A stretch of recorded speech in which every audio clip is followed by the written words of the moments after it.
Here's your tire and wheel, unit 6. Ready? So just beginning, what the heck is a tire? Well, a tire is black and round and it holds air. We're done. Class dismissed. No, just kidding.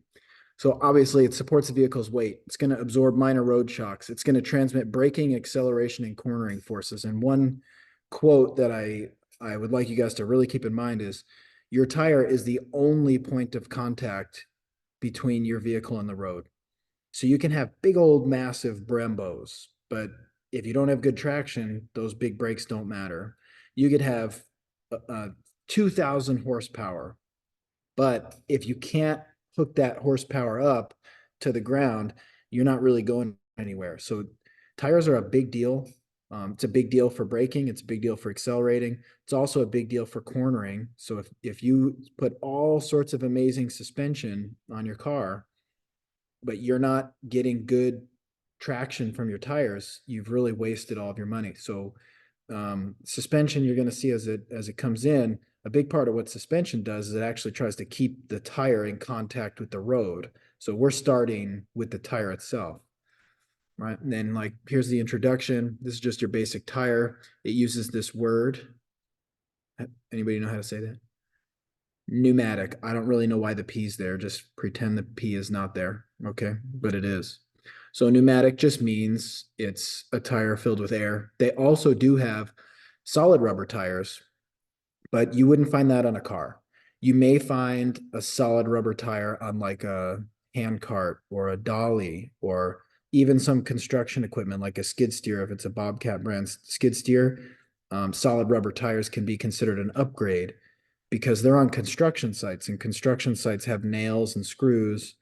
And if they're solid rubber, we're not worried about getting a flat, getting a puncture. So they're kind of better. Typically, trailers will have air pneumatic tires, but it may be like if you had a radial flyer wagon, that would be probably a solid tire. So it could be a little bit of a mix. The point I'd like to make is pneumatic tire is going to be better for cars. It does absorb some road shock, so there's a little flex there. Also, when we're trying to handle at high speeds, a pneumatic tire has a little more flexibility. So we'll actually deform the tires to maintain traction. Solid rubber tires really can't do that. So there's definitely some positives. And then there are tube type tires. You won't find that on a modern car, but they did use those on some older cars, like Mr. Clyde has a Ford Model A. Those came with tube type tires. If you had a nail that went through your tube tire, it it actually was only a problem because it would puncture the tube. You'd take it apart, you'd pull the tube out of it, you put a new tube in it, and you didn't always really fix the puncture in the tire because the tire doesn't hold the air. The tire just basically holds the tube and the tube holds the air. So everybody probably be familiar with bicycle.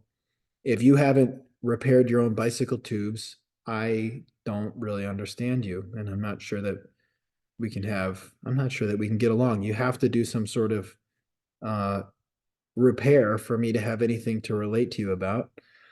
And so it's pretty much the same with motorcycles. Like a bicycle tire is the same as a motorcycle tire. Motorcycle tire is bigger. Some motorcycles will be tubeless, especially like more like Japanese bikes would be tubeless sport bikes. But a Harley Davidson with the spoke wheels will most likely have a tube in it. And those can be a little harder to balance, but it's a Harley. It's not supposed to really be going all that fast.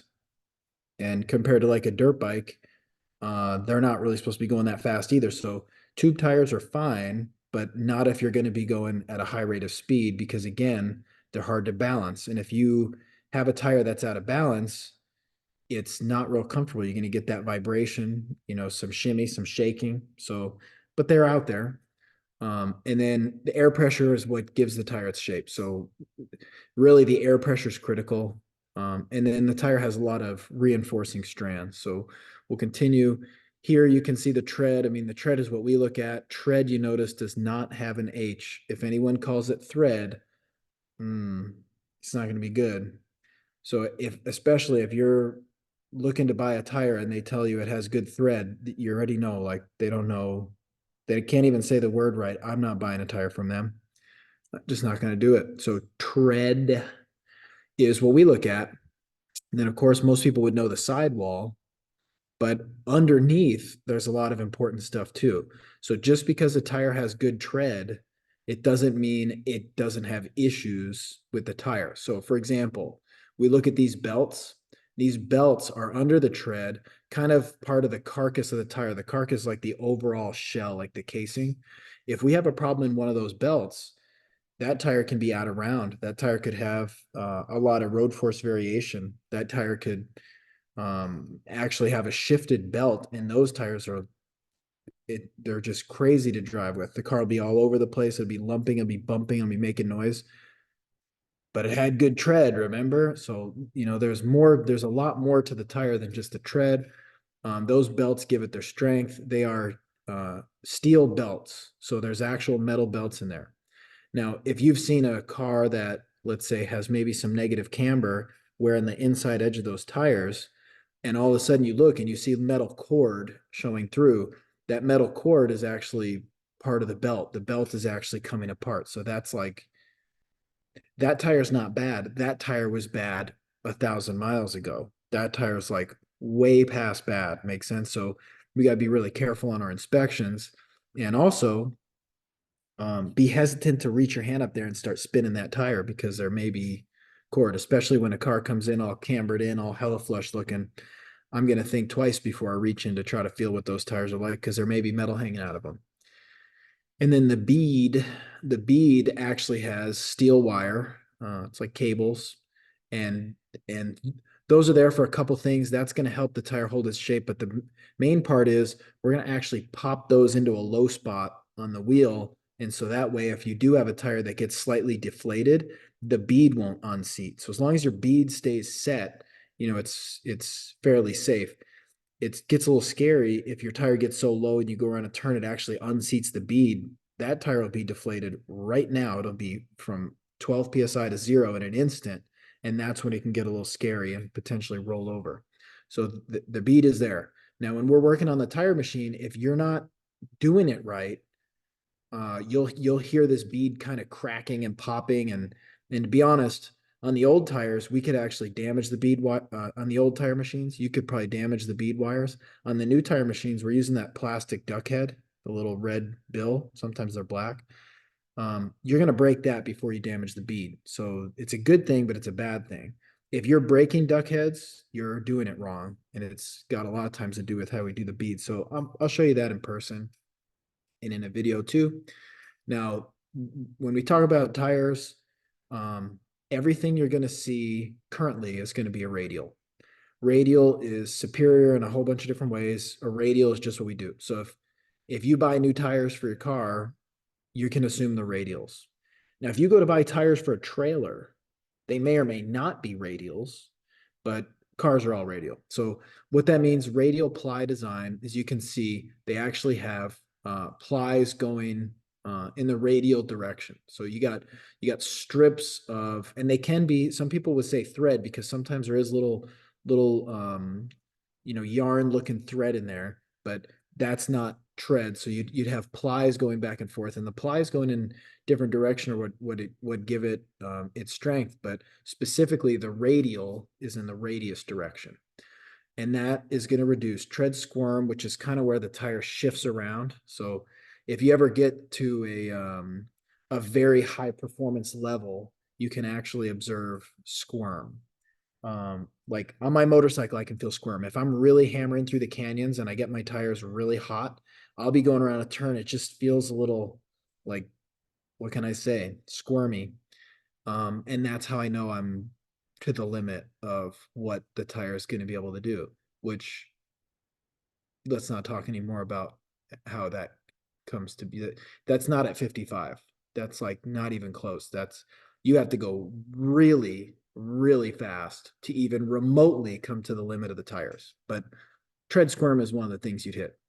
Also, deformation. So if you're doing super hard cornering, you'll actually deform the shape of the tire, especially the tread. So radials are going to be a lot stiffer. They're going to be just a lot tighter. And we can also decrease the rolling resistance. So one thing that happens with the older tires is the bias tires, as they like, if you're to be racing with bias ply tires, they can shift around, they can move, they're a little more conforming. Well, that rapid movement will actually make heat. So we don't want a lot of rolling resistance. Rolling resistance can also affect fuel economy and stuff. So the way we make these radials, it's just overall a lot better. It's going to give us a wider contact patch. And then let's say that we take a look at like a run flat. A run flat's a type of radial, but if you look, it's actually got extra support in the sidewall. So the tread itself isn't all that different. It's really the sidewall. This sidewall is gonna be very stiff. So that way, let's say you do get a flat, and let's say it's on something nice. Let's say it's a Lexus LC 500. There's no room for a spare in that car. Those are big wheels. They're pretty wide. You don't have any room for a spare. So what they're going to do on a car like that is either A, not give you a spare until you just get a flatbed, or B, give you a set of run flats. And then if you do get a spare, you can drive a limited speed and a limited number of miles on your extremely stiff sidewall run flats. And the thing with run flats, they'll fool you. You'll look at it and you'll be like, oh, that tire's not flat. With a run flat, when it is flat, it doesn't pancake. So you got to actually look a little bit. Personally, I'm not a huge fan of run flats, but I can see how a lot of people would be. And I would only recommend run flats on a car that has TPMS. So the TPMS is basically going to tell the customer that the tire's flat. If you had run flats on a car without TPMS, they don't check their tire pressure. They will drive and drive and drive on a flat tire, and they would probably not even really notice. So just keep that in mind. And then as we get a little more in detail in that tire, so you can see the bead, that's where those cords were. We got the carcass is the whole overall frame. We got our sidewall. The shoulder is right here where it's kind of like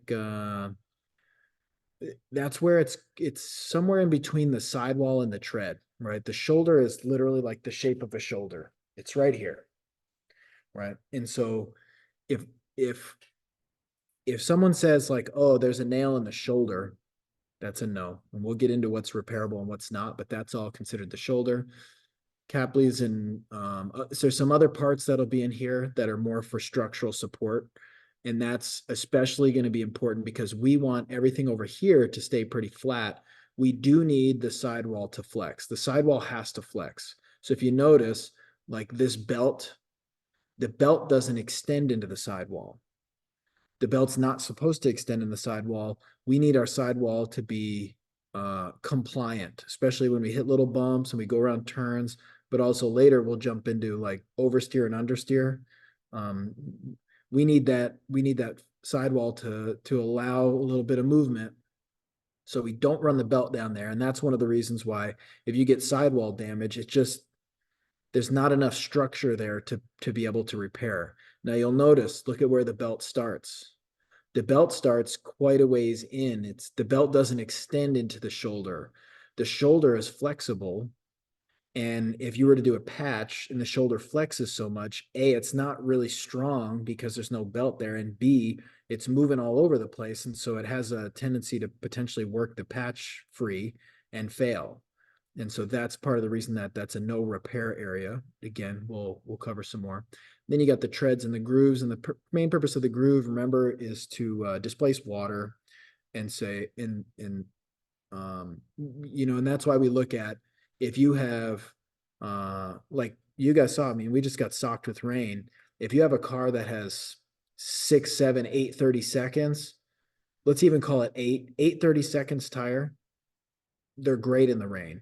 6 is starting to get a little iffy. 4 is okay. 4 is legal. It's not great in the rain because again, you got to look at this groove as that can move a volume, a quantity of water. And so if you have a shallow groove, that can move less water. If it's sprinkling out, no problem. But if you get a major downpour, like here, I measured 4 inches of rain. It's actually 3.97 inches over the weekend.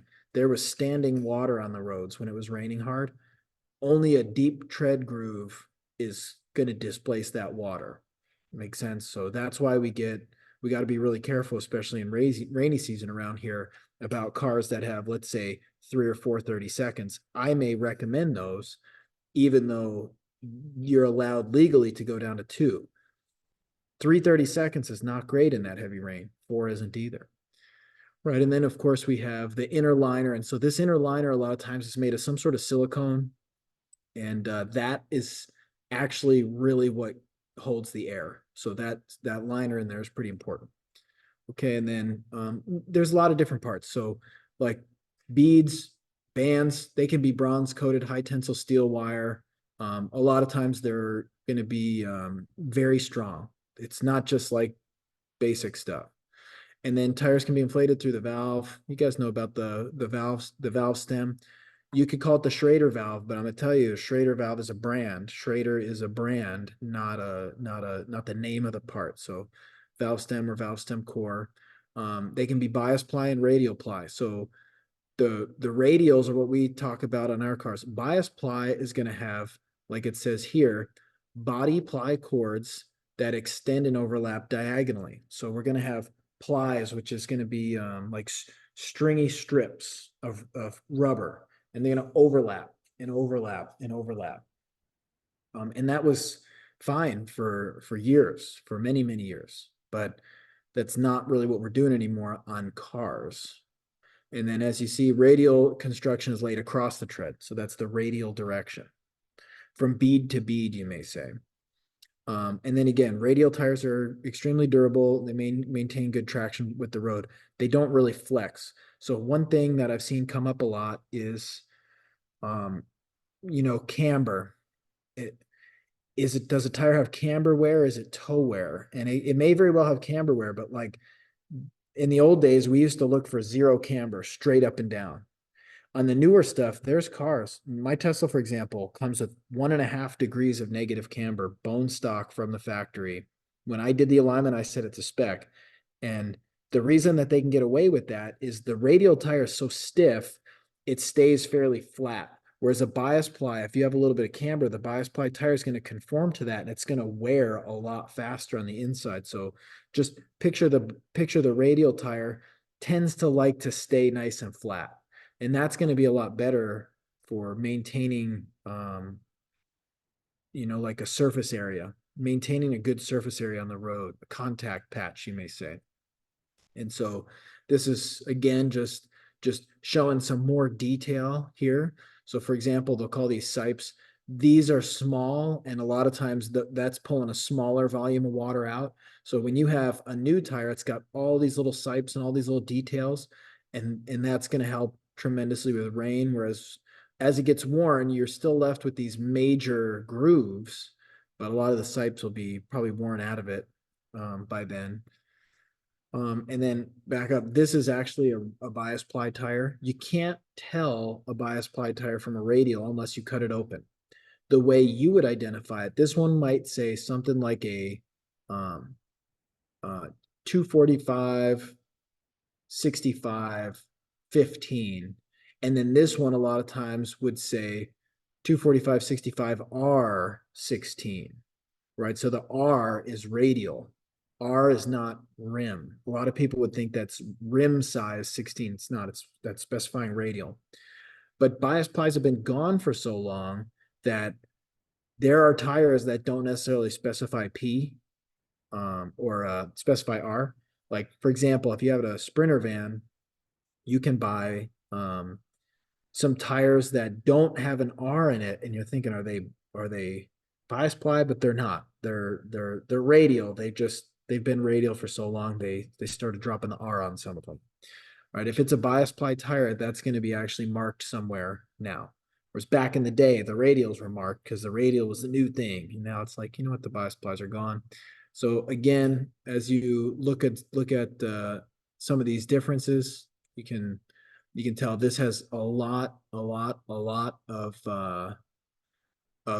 steel belts. And so when you say apply is like a layer. So you may have a load range E tire would be 10 plies. So one tire is not the same as another tire. And that can have to do with like the load rating, or in a truck tire, they'll say load range is a number. So there's some more details as we get into more. Here's the sidewall, and here's a classic white wall. So if you ever hear the term white wall, you're looking at it literally had a white sidewall. That was a pretty popular thing back in the day. Now it's not real popular. If you want white wall tires, you're gonna have to special order them, and it's gonna be hard to even get them, right? Going further into the tire, this is gonna give us a lot of information on the sidewall. So for example, the manufacturer of the tire and the name of the tire. Anybody got some one example, manufacturer and the name? Nobody got nothing? Nothing? Your favorite type? I got All a right. favorite type. All right, shoot it. Mine's are gonna be Michelin. the BF Goodrich KO2s, 285s. Believe what is it, 285s? I Probably forgot the 70. number. Probably Yeah. 70. It could be 70. So, but now I see some stuff come through the chat. Like when you're dealing with a Michelin, a BF Goodrich, a Bridgestone, a Goodyear, those are the brand names. Those are the major manufacturers. There's other Cooper, you could keep going. When you see a tire, like a couple people joked here, Ling Longs, those are tires. The brand is Ling Long.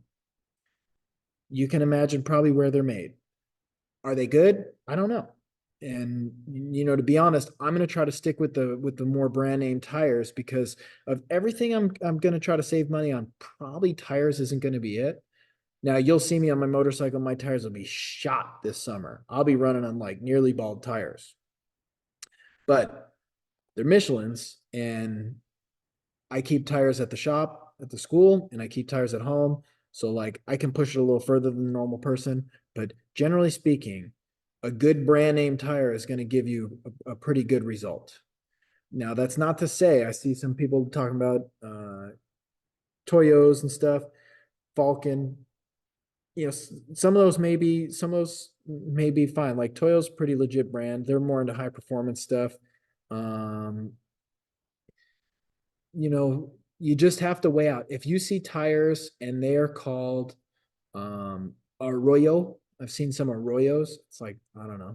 I have no idea if that tire's any good or not.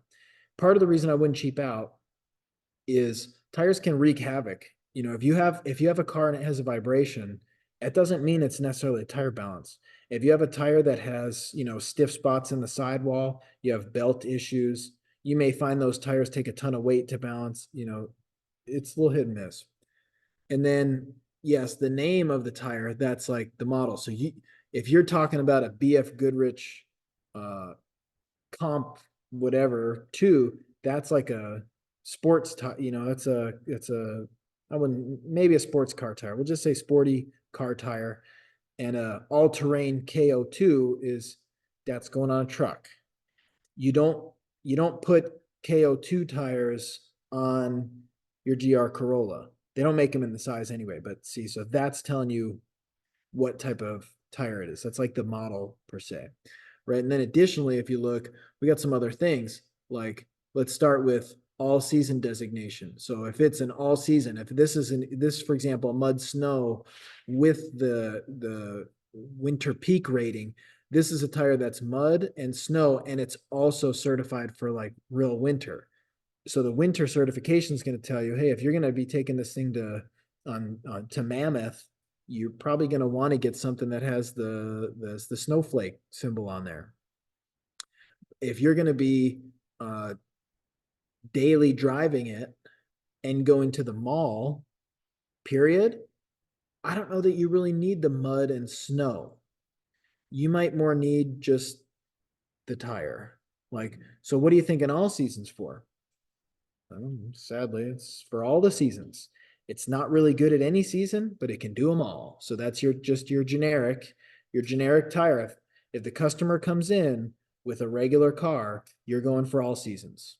If a customer comes in and they've got a Supra, and you know that they're, you can just tell because they got their Instagram sticker on that back corner window, you may actually want to have a little chat with them and say, hey, is this a summer only car, because if you're talking summer only, you may want to consider, a set of Michelin. You could pilot sports you could probably get away with all the time, but like, some high performance summer only tire may actually be pretty cool for them. Would I want to drive it in the cold rain? No, that's not what a summer tire is made for. Makes sense. So generically, it's probably gonna be all season, but we could customize that. So let's say, for example, if we're looking at, let's pick, like a 2022 Camry. That car, it has its own weight, and then it can carry 5 passengers, and it can carry some junk in the trunk. So they have to know like how heavy that whole vehicle is going to be, and they'll actually put a load limit on there. So there will be a load rating. So for example, it can carry 1,301 pounds, but there's 4 of them. So rough numbers would be, 5,000 pounds, right around that number. And so part of the reason that you want to point that out is it's not just if it fits the same size. So if it's a 205 65 15, you may actually have to look into the speed and load rating a little bit. So as we go a little bit further, it also says inflation limits. So it says 35 max PSI. Does that mean that that vehicle takes 35? Well, not necessarily, because they make the tire. Like if this is a Michelin made the tire. Michelin didn't do the calculations for the Camry. Michelin doesn't know how much the Camry weighs. In fact, Michelin doesn't even know what car it's going to be on. They made the tire before they even got put on the car, right? So when we're looking at the car, we have to look at the car for the specs. The car is going to say the tire, the PSI specs, how much tire pressure. The max just means do not exceed this number because the tire can't handle it. Make sense? So, and then also we can look into the UTQGS is one more thing we're going to cover. This is going to try to give us some sort of information on how the tire is going to perform and how long it's going to last. Uniform Tire Quality Grading System. So we will cover that a bit more. This is overall what we're looking at. The last thing I saved was the DOT number, and we're going to break that down a little bit because you all need to know how old the tires are. There's differing ideas on when they need to be changed. I recently referenced Toyotas, and Toyota's calling at 6 years. So I've heard 6, I've heard 7, I've heard 8, but I can show you the reference. Toyota calls out 6. Okay, so as we continue, here is all your information about the tire. It's a P, meaning it's a passenger car. We may also have LT, which is light truck. You got a 205. That's the tire's cross section in millimeters. So if we jump one screen, this right here is the width. So if our number is 205, this number is 205. That measurement's gonna be 205 millimeters. Okay, cool. As we back up, the aspect ratio, that one's the tricky one. That means we're gonna have 60% of whatever this number was. We're gonna have 60%, 65% of 205. So what's that? I don't even 120, something like that, 130. So basically, you're talking about having a 205 millimeters by a 130, right? If it's a 65 or 70, it doesn't mean it's 70 millimeters. It means it's 70% of the section width. Makes sense? Kind of a little bit weird. Now, let's say we got a low aspect ratio, it's a 50. That's when, let's say that this one's a lot bigger. Let's say this is like a 285. That's 285 millimeters, so it's wider, right? A 285, if it was a 285/70, that would be a huge sidewall. But we went wider, 285, but then we went with a shorter sidewall at a 50. So 50% of 285, whatever that number is, 142 and a half, I think. Right? That's how big that sidewall would be. So we would have in this original size a small wheel and a whole lot of tire. That's more for like maybe we'll say an SUV. And then now we've got a larger wheel With a thinner tire, that's more low profile, right? Low profile, that's going to be a newer style, maybe on a car. Now, yes, you do see people with big trucks that put low profile tires on there, but generally the manufacturer doesn't do that because it's stupid. Now, a customer can do whatever they want. You can do whatever you want, but I can give you quite a few reasons why that's stupid, but I'll save them for now. So if we got a P205 65, that's how wide 65% of the width ends up being the sidewall height. Cool. And then it's a R because it's a radial. Like I said, they're all gonna be radials now. And then a 15, that's the actual rim diameter in inches. So it's millimeters, percentage of millimeters in inches. It is kind of weird. I'll give you that. And then the load index is 92.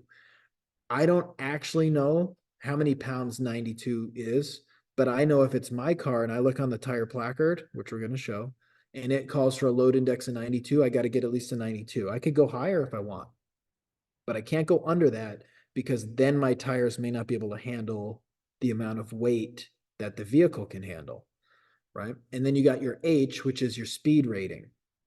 So your speed rating, that is how fast those tires can go for a prolonged period of time before potentially failing. So I'm going to tell you a story. It's a fun story. It's a true story. It's just a story someone told me. It's not me firsthand. Okay. So it goes back to Detroit, Michigan. So there's another instructor at the school who's from Detroit, and he was working for a manufacturer. But basically, they had in Detroit, a lady bought a Ford Thunderbird. All right, she bought the Thunderbird, and she brought it into the dealership, and she said, "Hey, my car's skipping, running like crap. It needs a tune-up." And the car's under warranty now. So they said, okay, no problem. We'll do a tune-up for you. So they went ahead and performed a tune-up that was spark plugs, wires, cap rotor, and ignition parts, and gave it back to her. And then she came back and said, hey, it's still doing it. I'm like, well, that's weird. Maybe we need to adjust the carburetor or something. And so and I don't even know that it was carbureted, but they weren't exactly sure what to do. But the point was the first technician just took her at her word and did a tune-up. And then when she brought it back, they said, hey, take it away from that first technician and, get the team leader involved. The team leader goes and says, hey, you know what? I drove it. I don't feel it. Feels fine. Can you give me more info? And she says, yeah, well, like when I'm on the freeway going, kind of fast, it'll start breaking up. It'll start just stumbling and stuff. And he says, all right, well, let's go for a ride. So homeboy jumps in the passenger seat, and this lady gets on their freeway in Detroit, and she hammers it.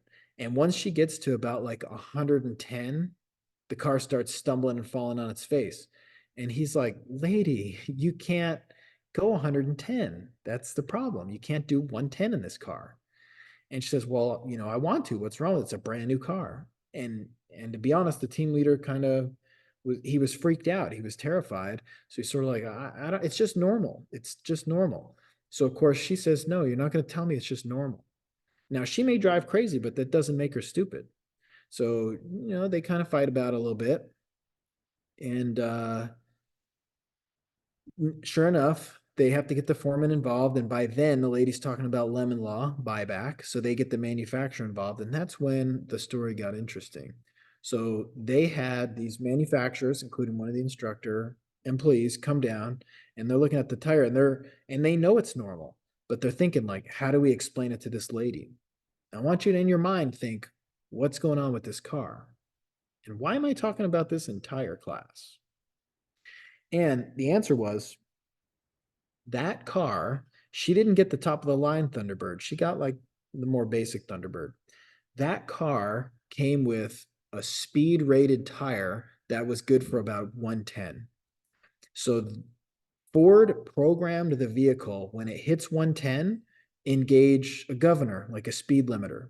So when you get to 110, it shuts the fuel injectors off. And then that slows you down to 109. And then at 109, the fuel injectors kick back on. And it speeds you up to 110. And at 110, it cuts them again. So once you get to 109 and 110, the car's stumbling and and now the real question is, why'd they do it?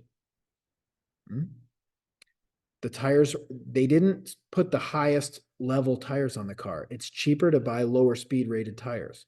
Those aren't Z rated tires. So they literally speed governed the car so that somebody couldn't self destruct with those tires. And so they went to the woman, they said, look, this is the problem. The car you bought has tires that are only good to 110. So therefore, your car's limited to go 110. And you know what she said? Wow, that makes sense. Why didn't nobody just tell me that? And the sad answer is because the technicians didn't know.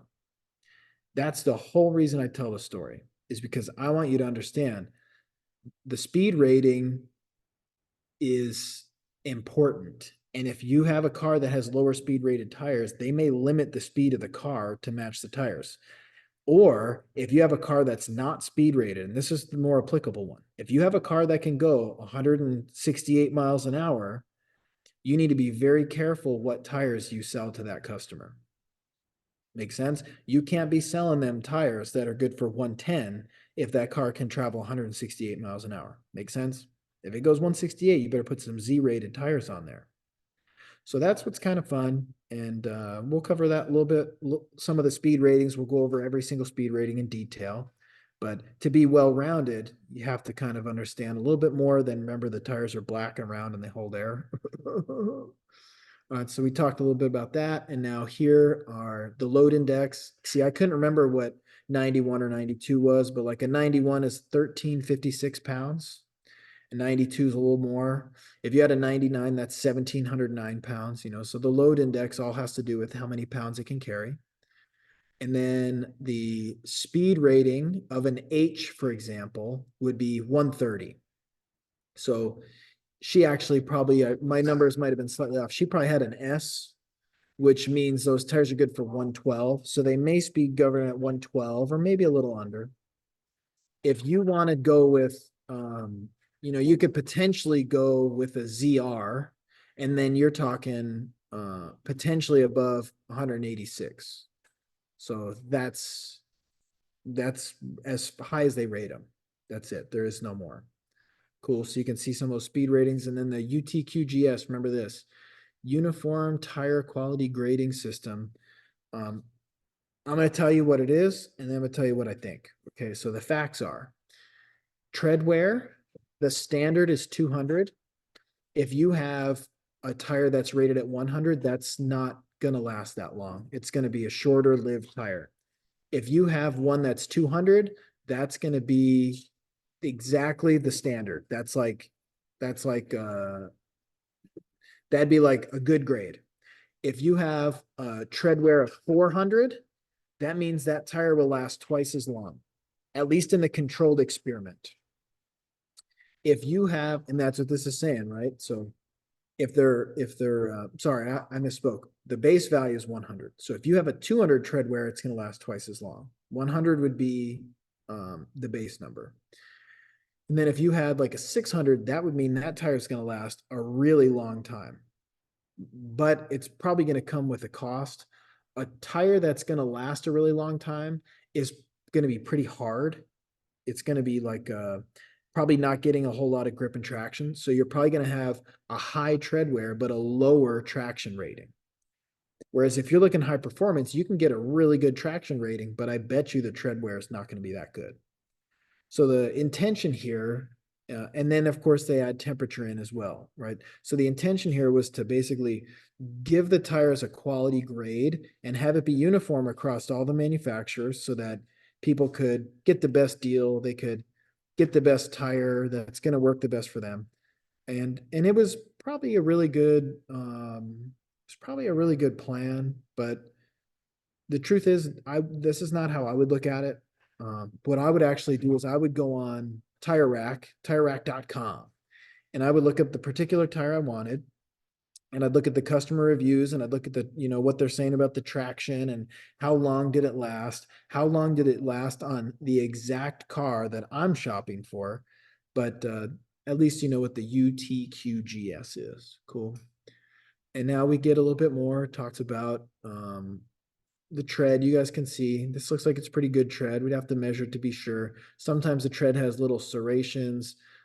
This would be a sipe right here. Sometimes it's critical which direction they're going, which we'll talk about. Now the DOT, we talked about the date, right? A little bit.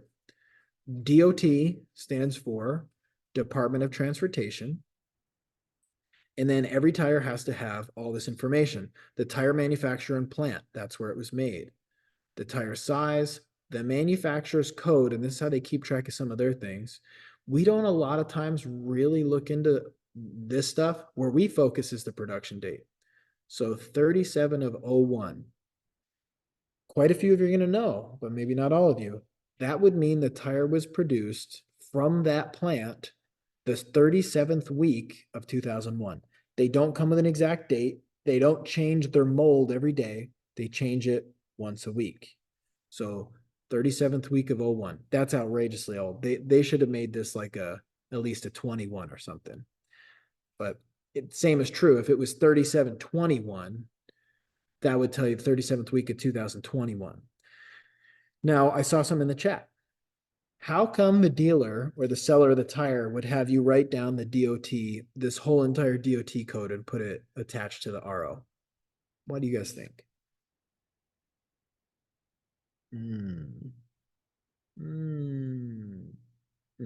Well, I'll give you two things. One's a little bit more minor. If they, it's mostly for fraud, you got it. If they do recall that tire, that's a good way to keep track of what tires went on the car. So let's just say they had, oh, you know what, at this tire plant, at this particular date range, we had an error. At least you keep track of what tires are on the cars, right? Because we did have some issues with that. And then the other and more important one is you sell a customer 4 new tires.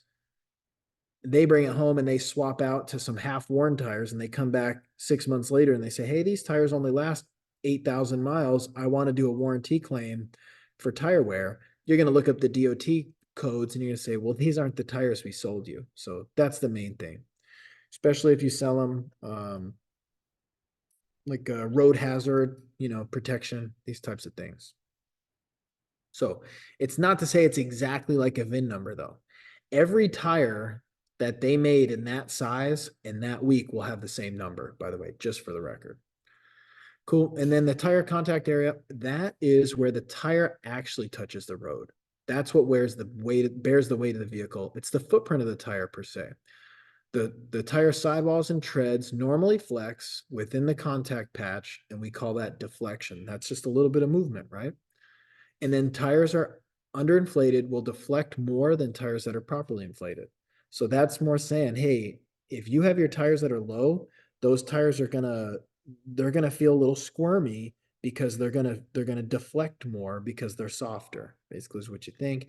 And then they have the free diameter and the rolling diameter. They're different. By the time you put the weight of the car on it, there's gonna be a slightly smaller diameter than when it was just free. Okay, so those are some terms. Now, here we look at the size and shape of the contact area help determine the tire's performance. So if you look right here, this tire appears to have a pretty good contact patch right here, a pretty good contact area.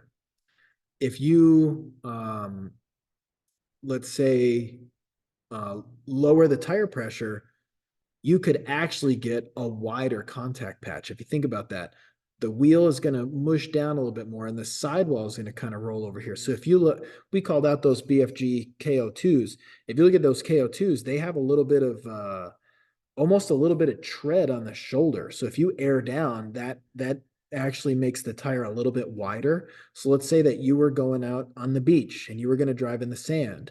Airing down the tires is going to help get a wider contact area.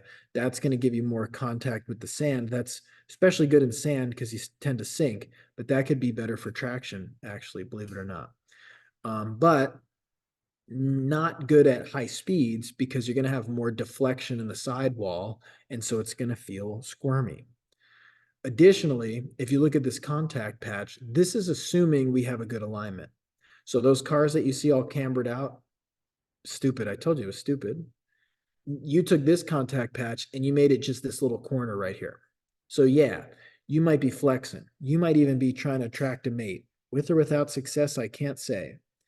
But if you thought you improved the performance of your car with 3 degrees of negative camber, It didn't happen, right? You lost a whole bunch of contact patch. You want as much contact as possible without giving too much deflection. Cool. And so here's when we talk about that deflection. We'll call it distortion at this point. So when we do our cornering force, think about this.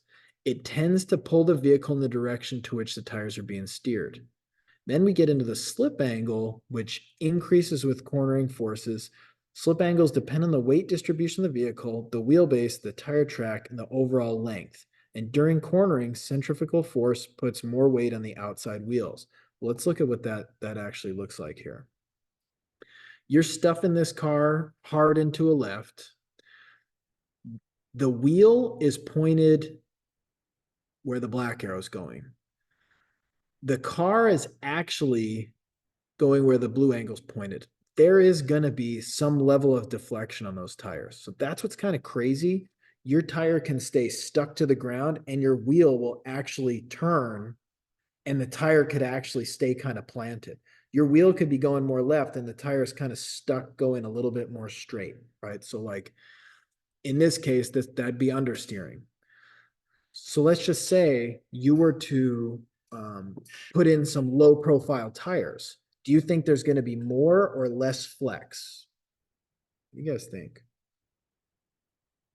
Definitely gonna be less flex. Exactly. So that's what's kind of crazy. Let's say that you had a little truck and you wanted to, do a little bit more racing type stuff. You might take those regular mud terrain tires off and put on some low profile with some 22s or something. It will handle better as long as we're talking about it'll corner more responsively. If you have big old sloppy sidewalls, there's a lot of deflection. That wheel's going to turn and that tire's not going to follow. That's when you get, it just handles like a truck. I mean, what do you say? You go to turn and it's kind of mushy. Now, the positive of having those big sidewalls though, when you hit a bump, it soaks it up. So if you put low profile tires on there, all of a sudden you're like, yeah, this thing turns. It handles good. It handles nice. There's a lot less deflection. But then you hit your first bump and you're like, what the heck was that? I hit a pothole. Right? There's a lot less cushion. So it depends on which way you want to have it.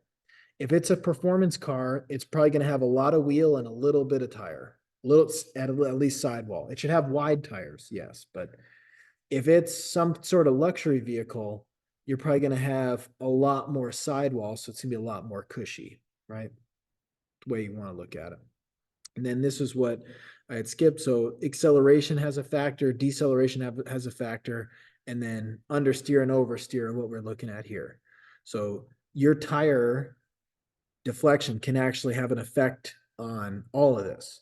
But also what has a big effect is the weight of the vehicle, the distribution. So if you have a lot of weight in the front, whereas this one, if you don't have a lot of weight in the front, it may tend to actually oversteer because it's got a lot to do with the suspension as well. But the suspension and the tires do have to work together and they can change that. Now, next part of the tire, which is actually more part of the wheel kind of, here's your valve stem. So inside the valve stem, if you guys haven't seen, this is your valve core. You're more than welcome to call it the Schrader valve, but like I said, Schrader is the brand.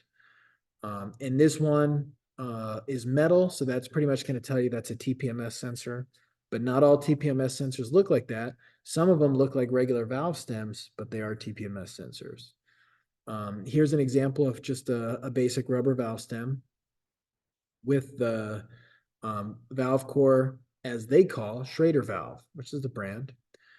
And then if it's got a green cap, that's just to make you aware that someone at some point filled it with nitrogen. The thing is, it was probably filled with nitrogen and then somebody else probably filled it with regular air, put the green cap back on. So it may or may not be nitrogen. Small discussion on nitrogen. Nitrogen is a replacement for air. So you'd actually vacuum all the air out of the tire. You'd have to put it up on jack stands or the lift, pull all the air out of the tire. And then remember, air is it's not just oxygen. So when you pump them with air, you're not putting O2 in there. It's a whole bunch of hydrogen, whatever, moisture, all the stuff that's in the atmosphere, right? So if if you're pumping them full of air and part of that air is moisture, I want you to consider when the temperature goes up, the pressure goes up. When the temperature goes down, the pressure goes down. And that's kind of a pain in the butt because you go to set the tire pressure, you set them at 35 when it's hot, then they go to take it home. And then by the time it sits outside and it's a cool night overnight, they may come out and have them be at 32 or 31. So there's a lot of variation there. If you were to pull all that air out and you were to just put pure nitrogen in, that variation is little to none. So you set it at 35, it's 35 cold, it's 35 warm, it's 35 now, today, and every day. It's consistent. It doesn't change with temperature so much. That's a positive of nitrogen. Positive number two, it's drier. So there's no moisture. That means it's going to be better for like the corrosion of the valve core. You know, maybe if you have some corrosion inside the wheel, kind of a minor point. And then there's one more, and that is the actual nitrogen molecules are larger in size. So if you look at hydrogen, oxygen, stuff that's in the air, they tend to be smaller. They will actually pass through that tire, especially when we talk about that liner. They'll actually pass through that liner. A car that has low tire pressure on all four tires doesn't necessarily mean it has a leak. All tires leak. They just do. The oxygen will pass through the molecules of the rubber slowly but surely, but they should all go about the same consistency. So if you have one with 20 and three with 30, there's a problem with the 20. Makes sense? But if you were to pull that out and put nitrogen in there, the nitrogen molecules are larger, so they actually escape much, much slower. So what I'm telling you is that nitrogen will hold air better. Tires will hold nitrogen better than air. So those are the positives. Now the nitrogens, it's cool. If you can get it for free, then go for it. But to pay a substantial amount of money, then you got to look at, what are you really gaining? You're not going to have to set it as often, but if you do get a patch or you do get a nail or something, then what are you doing? Additionally, is it being drier and having no moisture? Is it really helping anything? You know, because normal conditions, we don't see a problem with corrosion inside the wheel anyway. And so sometimes it seems like it might be a little bit of a sales pitch. I've seen it maybe exaggerated so much to say you get better gas mileage. If you're going to get better gas mileage, this is why. If you had a car with air in the tires and they were low, you're burning more gas. I can tell you right now. You're also increasing your emissions, by the way. That's one more thing we'll talk about. So if putting in nitrogen were to solve that, I guess technically you're getting better gas mileage, but it's not because your tires are lighter like helium or something. It's just simply saying you running with low air tires is going to be worse on gas than if you were to have nitrogen fully pressurized. But not any better. If you have 35 pounds of nitrogen, 35 pounds of air, it's the same. So kind of my fix would just be just make sure you got the proper tire pressure in the tires. You know, it's not really that big of a thing. And so, you know, you take it for what it's worth, but I've given you all the facts of nitrogen. It is better, but I don't know that I'd say that you're going to get better gas mileage. That's kind of a stretch. All right. Now we get into a little bit of things like when we talk about the load rating, remember that's the maximum weight each tire can carry. Also, the tire size will affect the ABS sensors, wheel speed type of things. That can affect your speedometer too.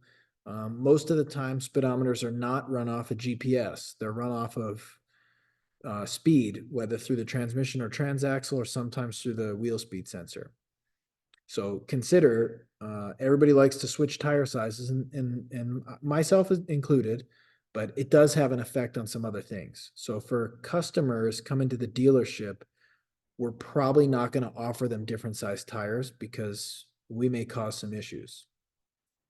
Okay, and then bead diameter or the circumference of each tire must match the rim diameter. So what they're trying to say there is, you know, if you got a 17-inch wheel, you got to have a tire that's made for 17. It's not real common anymore, but back in the day, Ford used to have a 16.5-inch tire, and you could force a 16 to fit on a 16.5-inch wheel. And they were having quite a few issues. 16s on a 16 and a half, you'd be stretching a lot of times, breaking the cord and the beads. And a 17 would just kind of fit, but if you went around a turn too fast, it would unseat the bead and rapidly deflate. So that's why it's in the presentation. And then US, we use the P metric system. Europe and Japan use metric sizing, so they don't include a P. So like I was saying, like a Sprinter van wouldn't have a P. They also may not have an R, but they do. They're still radials even without the R. Okay, so like for example, we talk about two different tires, right? Let's say that we've got, in this case, a 235 45/17. We can look at our rolling radius, our total diameter, our sidewall height. If you look at a rolling radius, that's going to be center to the tread of 202 centimeters. Cool. Center of the wheel to the tread, 202. If we were to pull that off and put on a 235, that's the same width of the tire, but it's going to be a 40 and an 18. You'd actually get the same rolling radius. That should have no effect on your ABS, on anything, because it's the exact same rolling radius. So why did we do it? Can anybody tell? You went from a 235 45/17 to a 235 40/18. Why would anyone want to do that? They want to get them bigger wheels, the rims. They want them rims on there. You can put bigger wheels and smaller tires, but if you do your math right, just use a calculator. They're online. You can actually have it be identical for your speedometer. Everything can be all identical.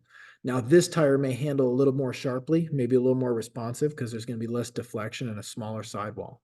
But just so you know, you can run a calculator and get the same size out of the tires. Now we'll go more into tires. So look at this one.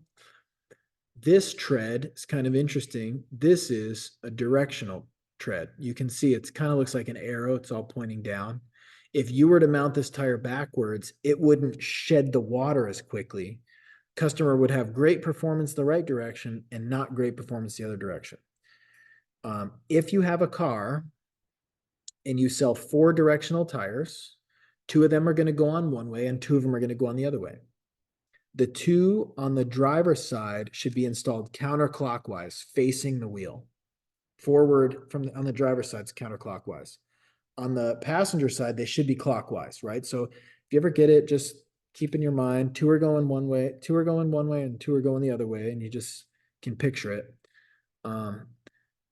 But then what you got to worry about is if you do a tire rotation, you only do front to back on these. You only do front to back right now anyway as a shop policy, but if you look in your service manual or your owner's manual, it probably calls for something other than front to back. However, if a Camry calls for the modified X rotation, which we're going to cover, but it has directional tires on there, you do front to back. Now you're starting to see a picture of why your dealers say front to back, front to back, front to back. That's all you do, because they hire cheap labor, lube techs, which may or may not include you. But if it did include you, it won't include you for long, right? Because you're moving your way up. You're doing something smart. If they hired more highly qualified people, you'd expect everyone who's doing tire rotations to know all about directional tires. But then they'd have to pay more. So it is what it is. Don't flip those. Non-directional means it can go clockwise, counterclockwise, whatever. So if you have a non-directional, technically there's nothing wrong with you rotating them side to side. Now you may have a policy at the dealer to not do that, but again, that's because once in a while somebody accidentally rotates a pair of directional tires incorrectly, and then they no longer shed rain the right way, the water on the road. And then this one is a little interesting. This is symmetric, but it's also directional. So what I mean by symmetric is it has symmetry. So if you look at the left half, it's a mirror image of the right half. So symmetric just means it's the same on the inboard and the outboard. They're going to be a mirror image. Cool. Now there is one that's kind of unique. This is called, both of these are asymmetric, but this one's asymmetric only. If you look at the center line right here, the right side is way different than the left side. These are tires that are designed to be installed on the tire only one way. Not to say that it's directional, but the outside of the tire needs to be on the outside of the wheel. You don't have to mount two one way and two the other way. You just need to mount them all with the part of the tire that says outside facing the outside and inside facing the inside. That's just the way that they're made. So they're kind of interesting. And this one, at least according to the textbook, is directional and asymmetric. But I haven't actually seen those, to be quite honest with you. That would mean you'd have to have a different tire from the left and the right side. So I'm not entirely sure that that's true. But any questions on asymmetrical? You guys can understand that? Outside to the outside. Cool. By the way, some of these can be really cool. Like you can have almost a full slick on the inside with just a little bit of tread on the outside. That's how you get race car tires that are DOT legal. You know what I'm saying? All right. Talking about tread now. The depth of the tread when they're new depends on the manufacturer. Could be 6. I've seen 6/32 on brand new tires. Goodyear Eagle F1 Supercar, 6/32 new. 10,000 miles, those tires are shot. 8,000, they're actually pretty shot, right? But they could also be 11 or 12/32, like a BFG off-road tire. So it really varies. The depth we're going to measure is expressed pretty much in 30/2 of an inch. Now, technically, you could do it in millimeters, but most people are going to know it in 30 seconds, especially because 2/32 of an inch is the minimum legal tread depth required. All right, but there's a little bit more to it than that. So if we were to back up just a bit, do you guys know what this little thing is that I'm circling right here? What is that? A wear bar. Okay, free tip for you, free tip. The wear bar is 2/32. So if this tire wears and wears and wears and wears and wears, and then the wear bar becomes level with the tread, that's how you know it just hit 2/32. And then basically, as soon as you hit that, it's illegal. Now, who you think they put those in there for? Think it's for you? Because you're supposed to have the tools to measure it. So you think that's for? Oh, that's for the police. It could be for the customers. I'd love to say it's for the customers. That's so the customers know and it's perfectly legal. But the truth is, customers, 75% of them aren't even going to look at it. Tires are round and black and they hold air, remember? So customers aren't going to look. It's for the police. So if you were to be, let's say, involved in an accident in the rain, the police are going to be trained to take a look at those tires. They're not going to carry a tread depth gauge. What they're going to do, they're going to look at it and make an assessment if they're legal or illegal. If the wear bar is still below the tread, it's legal. But if the wear bar is starting to wear and it's even with the tread, it's illegal. And you're not only getting a ticket for your accident, you're probably getting a ticket for the tires being low as well. And it's going to be most likely a fix-it ticket. Got to get new tires. Okay, so that's mostly who those are for, please. So here are the tools, and here's measuring the tool, measuring with the tool, a little bit more about marking. So there are some variations, and we talked a little bit about the load index already. So like, for example, on a P tire, you can go up to a 99. That would be 1,709 pounds. That's, over 6,000 pounds of, it's like 6,400 and change of capacity. So that's probably what you're going to see on the Sequoia or something, because you're looking to carry 5 people, maybe more. Plus, you're looking to put a bunch of camping stuff, right? So that's how we look at tires. Just remember, when we're talking about an LT tire, those are going to go away from these numbers and into like load range D, load range C, load range E would be 10 ply. Those are going to be much, much higher load rating. Okay, and then like we talked about, 3011. Think of this in your mind. 30/11. Okay, let me think that was, oh yeah, the 30th week of 2011. Just a little practice for you. Okay, and then here's that all season. That would mean this tire is good for cold weather as well. It's not to necessarily say that it's going to be a snow tire. It's actually considered a winter tire. So winter tire doesn't mean it's only made for the snow. It means it's good for cold weather. Cool. So they get a little bit more in detail on those, but keep that in mind. Now, talk about safety features. Uh, TPMS, just brief basic. You know that it's to monitor the tire pressure in each tire and warn the driver if one or more tire is low. Run flats are designed to be driven for a reasonable amount of time when the tire pressure is low or empty, aka flat. Self-sealing tires, which are rare, but they're out there, resist leaks and help maintain air pressure. So I've seen a couple of those. They have almost like a gooey coating on the tread, on the where the tread is, but on the inside of the tire, on the lining. And we've seen a couple of those where the nail actually came through the gooey lining and it did leak.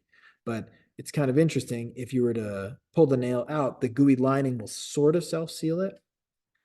At least okay. And then we got spare temporary tire designed to use like for reduced speeds and limited amount of times.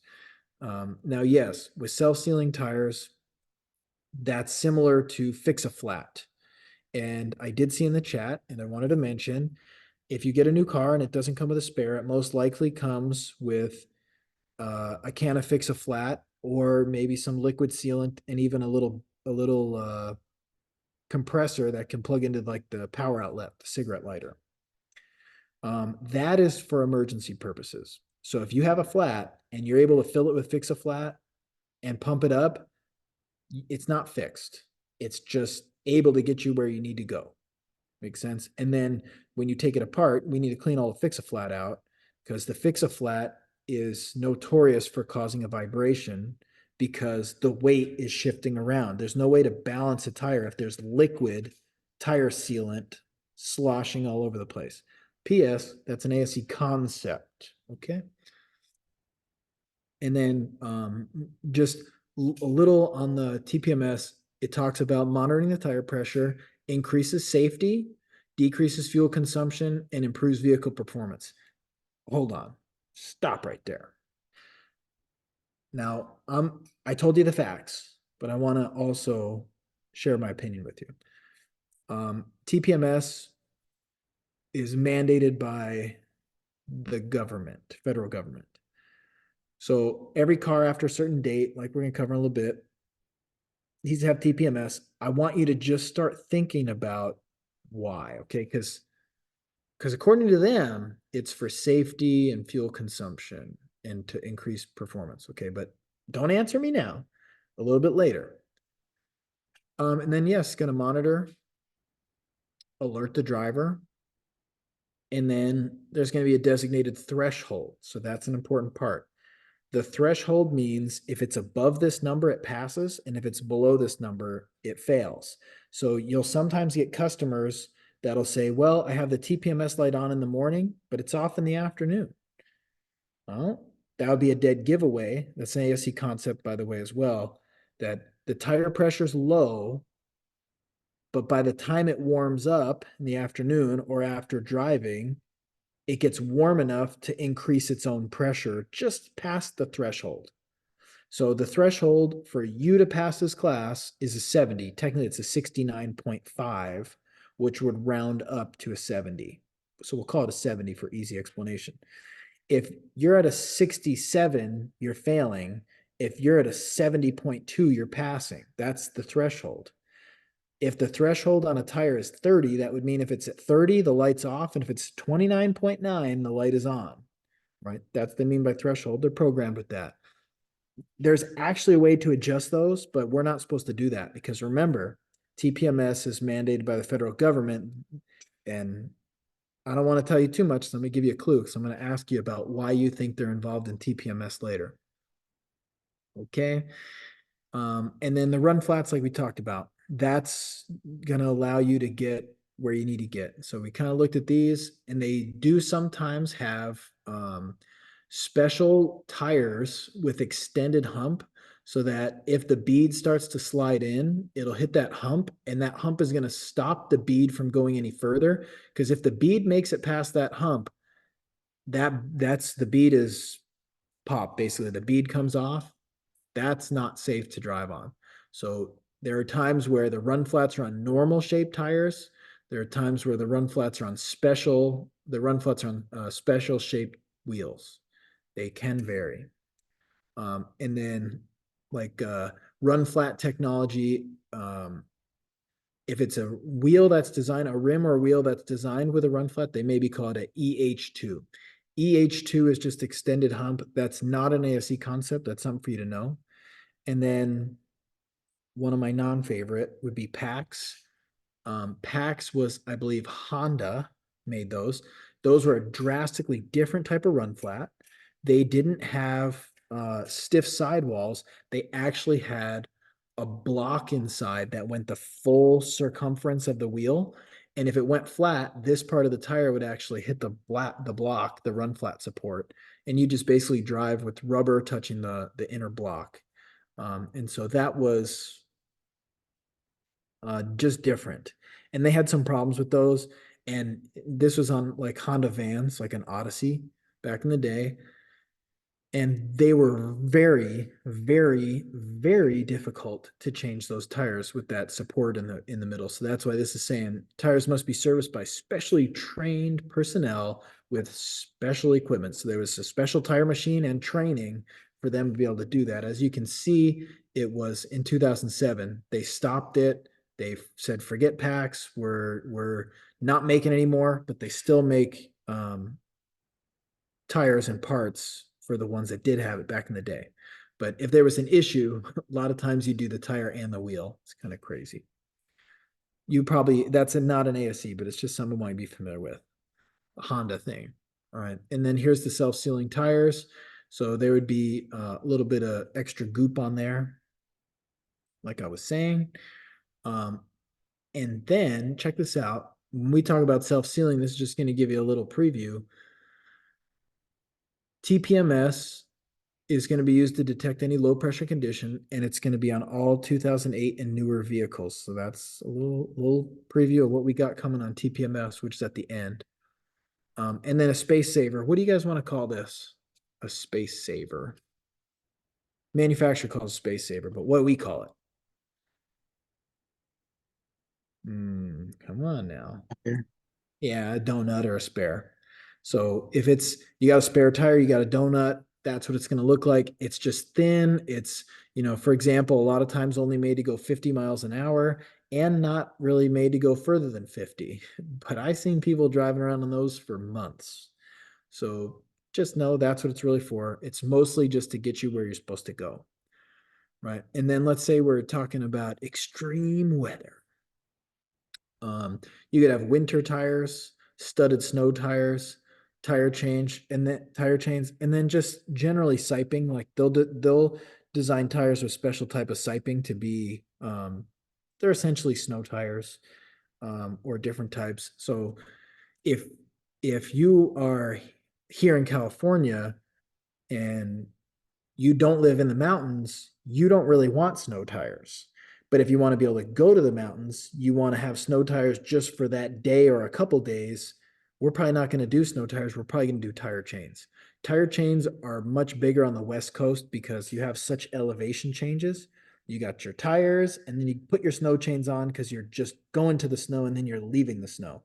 Whereas, like on the East Coast, you don't go to the snow and then leave the snow. The mountains aren't that big over there. Ask me how I know.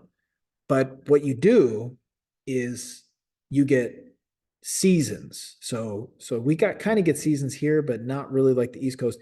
East Coast, especially the Northeast, has proper seasons.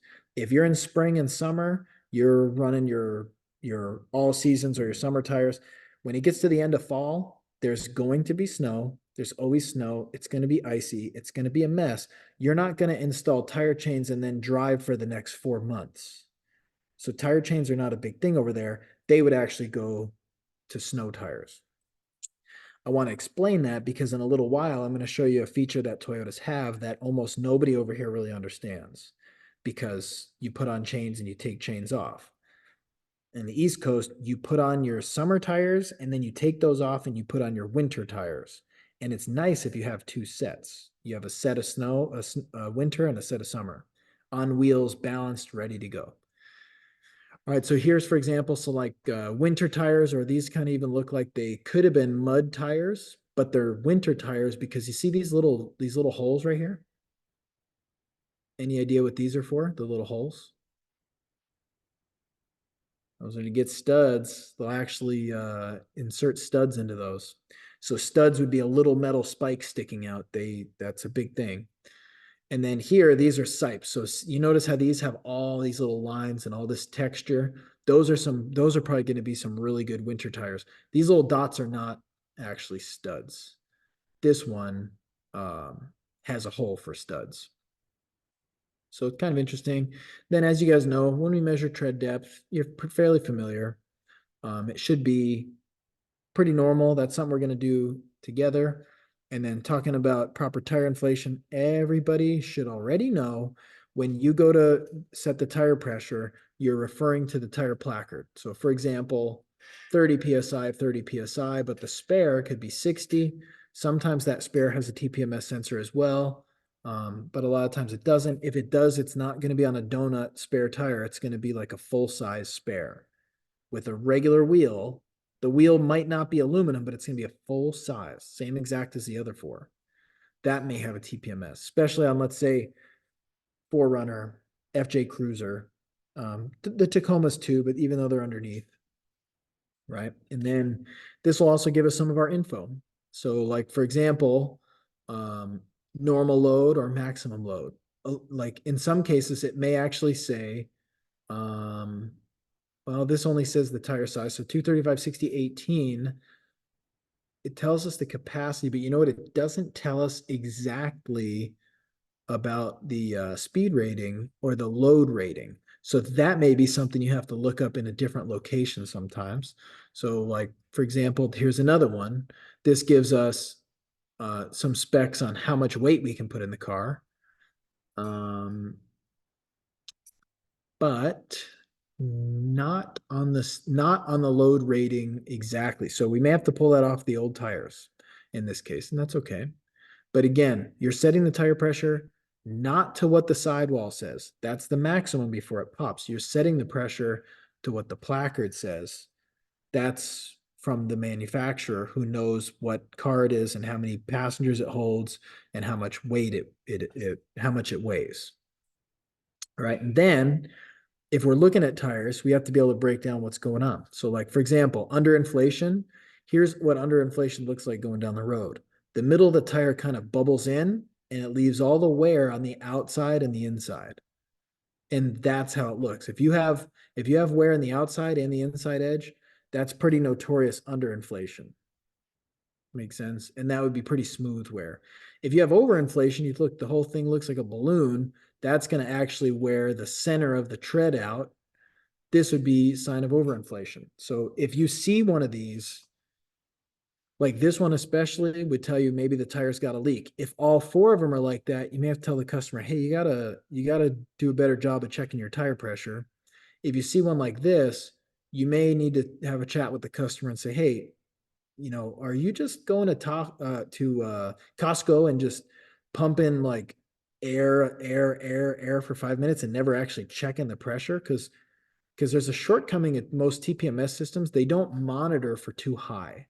Most TPMS only monitor for too low, which here's another clue of my earlier question. If they're worried about safety, why don't they monitor it for when the customer puts 70 PSI in their tire? Because I know some of you have seen it, right? But they don't. So that tells you something. So yeah, overinflation will mess the tire up too.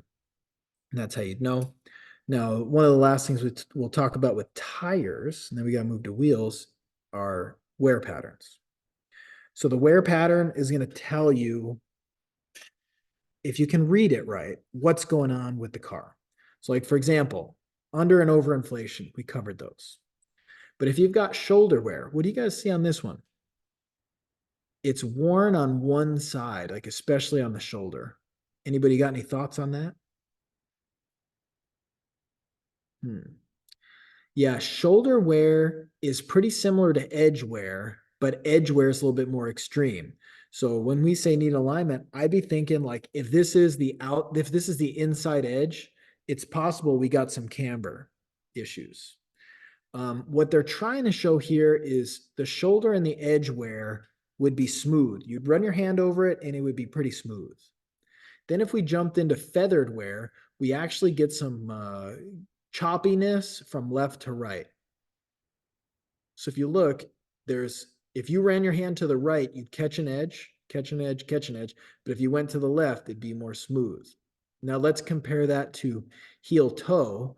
If it was heel toe wear, you'd run your hand along the tire this way and it would feel smooth. And then you run your hand backwards and it would feel like it's catching.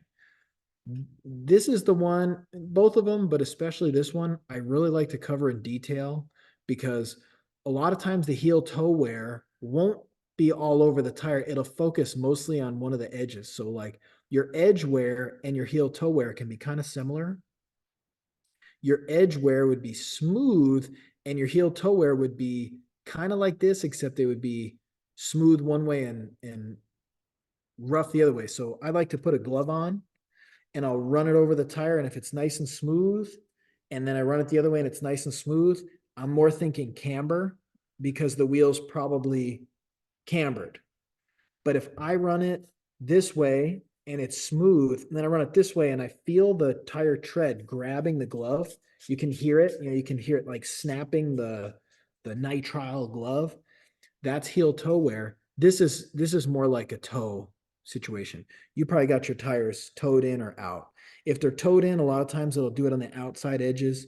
If they're towed out, a lot of times it'll do it on the inside edges, but it can be a little confusing. Now, both of those, I'll admit, they would both need, quote unquote, need an alignment, but I want you to go a little further with it because when you put the car up on the lift, sometimes adjusting camber is either non-adjustable, very commonly, or if it is adjustable, it's a pain in the butt and you might have to buy like a camber kit or bolts or something.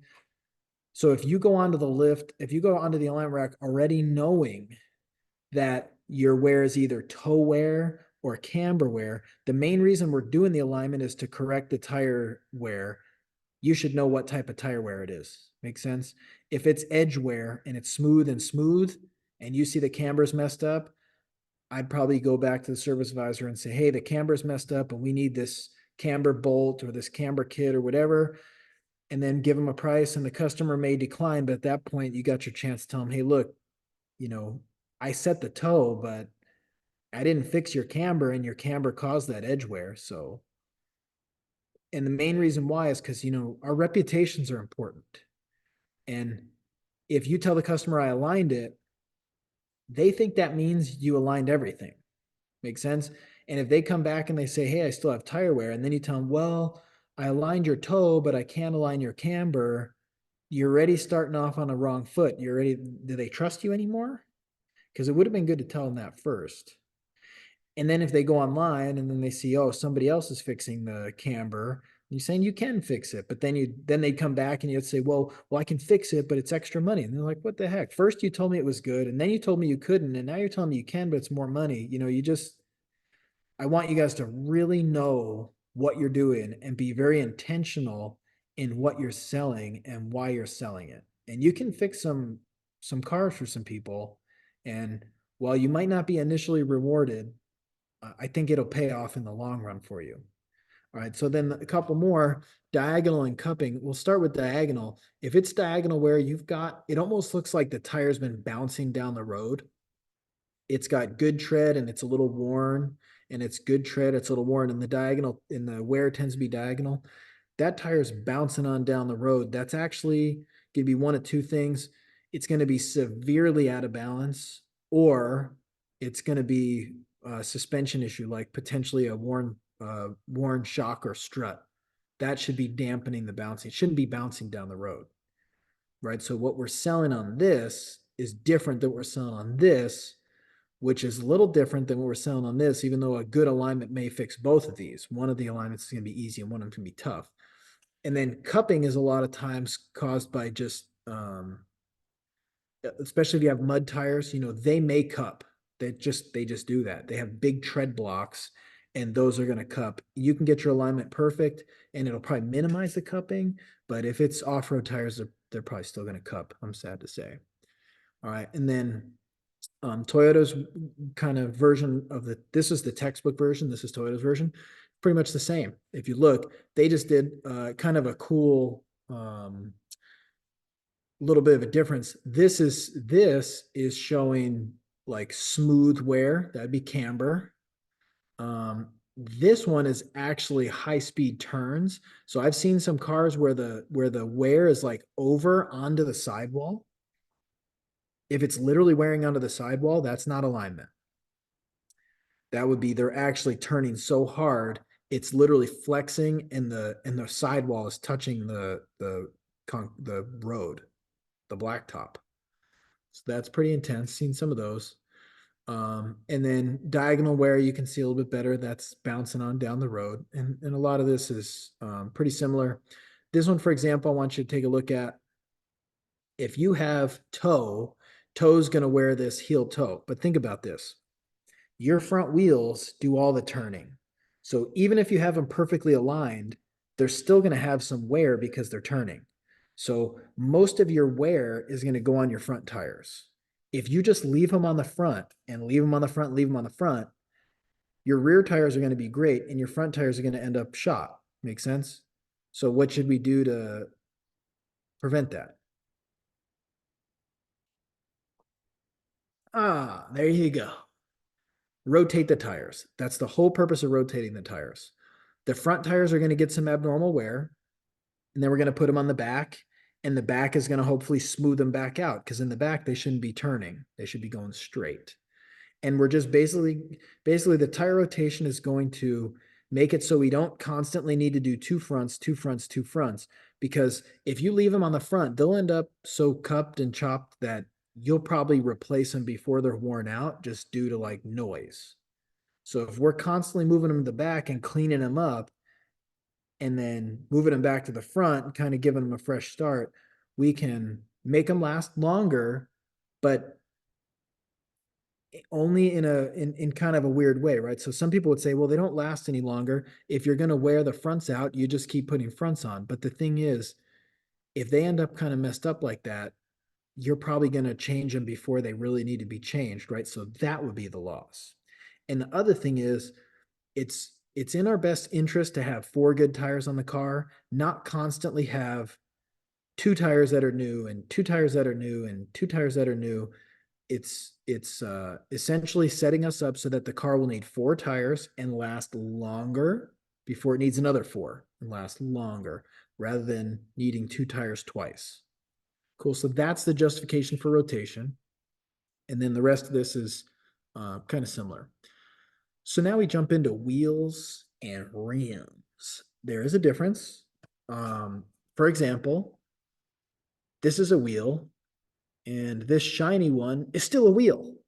Rims doesn't mean that it's a shiny wheel. Now that might be like the secondary, meaning that culture would say. A rim is a part of the wheel. I'll even show it to you. Wheel happens to be an alloy wheel. Wheel happens to be a steel wheel. The rim is right here. And it's also included on the inside. So this is the rim of the wheel. As we go in further, the rim width would come from the inside of the rim of the wheel to the inside of the rim of the wheel.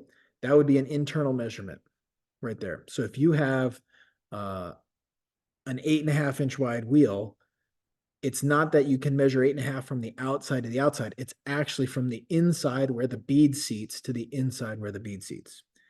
Cool. So it's a little harder to measure than you think without the tire off. When the tire's off, it's very easy to measure. The other thing is a lot of times it's stamped on the wheel somewhere so you can tell the width. That's an important measurement because it'll tell you how wide of a tire you can put on it if you're doing something custom. Cool. And then this gets into the bead seat. So all right here is the bead seat. This is where the bead of the tire is going to seat. This is where it needs to be clean. Mostly this, but also this. This whole corner right here needs to be clean. And then you see the little hump right here. That's the safety hump. That's so the bead doesn't pop off like during driving when it's a little bit low. That's also when you're airing them up on the tire machine and it goes, pow. That's the tire bead popping over the safety hump. Cool. And then this gets into the rim diameter, which again is really more about where the bead seats right here, all the way down to where this bead seats right here, not the top to the top, right? It's a little different. Cool. So there's some infos. Here's a drop center. So the drop center is something you'd need to understand. When we're gonna do a tire change, we need to actually push the bead over the hump and into the drop center. You do not try to peel a tire off there unless the bead is down in the drop center. Make sense? Period. The bead cannot possibly stretch over this edge. It's never going to happen. I showed you the bead. It's got metal cord in it. The only way you're going to do it is if you got a good portion of the tire down in the drop section. And if you see the drop section is low enough where the bead will come up to the edge of the drop section, and that'll give us enough slack down on the bottom of the wheel to get the bead up and over. That's how you do it. If you guys see, I showed you even me doing a couple low profile tires. If you're doing it right, it's not that hard. If you're fighting it, you're probably doing it wrong. Not to say you might not fight it a little bit, but like if you're fighting it and you're breaking duck heads and you're stressing and you're trying to pull the tire iron and you're shaking like that, you're not doing it right. I'm just letting you know right now. Okay. And so it's got a lot to do with that drop center. And then this gets into the safety beads or safety humps, sometimes they'll call it. Here's the cutaway of the drop center. So you can see if the bead's up here, you're not going to be able to stretch this bead over this edge. But if you drop this bead down into the drop center and it's able to pull to the right quite a bit, it'll be tight still, but that bead will come up and over. That's what we're trying to do. And then this is called the flange height right here. Other than that, it's fairly consistent. And then this jumps into even like if you have maybe different offsets. This one may be a drop center of a deep dish because normally the drop center is up here, but on a deep dish wheel, the drop center is actually more in the back. So we've had to do some deep dish wheels at the school, and we actually do them upside down or like backwards. We'll mount them on the tire machine literally with the spokes down, looking at the inside of the wheel, and then pull it in the drop center. You need to have the working part of the drop center needs to be towards you on the tire machine. So if it's a deep dish, you flip it. All right, cool. So that's the main thing. And then here are the different types. Steel rims. So that'd be, they're made of steel, but they can be fancy or they can be basic. One piece alloy billet. So alloy a lot of times would mean it's cast, and a billet would mean like it's basically forged. That's the difference between billet and just alloy. And then two pieces mean they can be bolted together or welded together. They can be multi-piece. So for example, you might have splits another type, but this would be a little bit more fancy. Splits tends to be metal. Those are wheels you can unbolt to change the tire, actually. Custom would mean they're literally made custom to your own spec or someone's spec. Spinners are on there. Splits, like I was saying, but like if they call them split rims or split wheels, they're probably more like basic ugly wheels for an old vehicle or like a Humvee or a tractor trailer or something. And those were mainly for the field. You could if you were stuck in the desert somewhere and you had, needed to get out of there, you could actually carry a spare tire and let the air out of the bad tire, unbolt the wheel, bring your new tire over, put half your wheel on this side, half your wheel on that side, and actually bolt them together and air it up. So the splits were more for emergencies. And then there's drop well and a couple different drop wells. They all really have to do with the center being smaller in diameter so that it's they're all actually drop well. or at least semi. It's where you're going to put the bead in the drop section. And then safety, or we may call these bead locks, that's where you'll actually have wheels where you can seat the bead up against the hump, and then you'll bolt the ring on and you'll tighten it up, and that'll squeeze the bead. And if you bead lock it, then you can air down lower. So if you were to try to do that, let's say that you were to try to run 4 psi on a regular wheel, you run a chance of unseating the bead and popping the bead up over the safety hump, and now it's dismounted. Whereas if you have bead locks, the bead is squeezed with the bolts and the locking ring, and you could actually run it all the way even lower than 4, actually. So it's kind of interesting. Cool. So those are different types. And now offset. And again, this is where it gets into a little more customization and aftermarket, but I still think it's worth covering.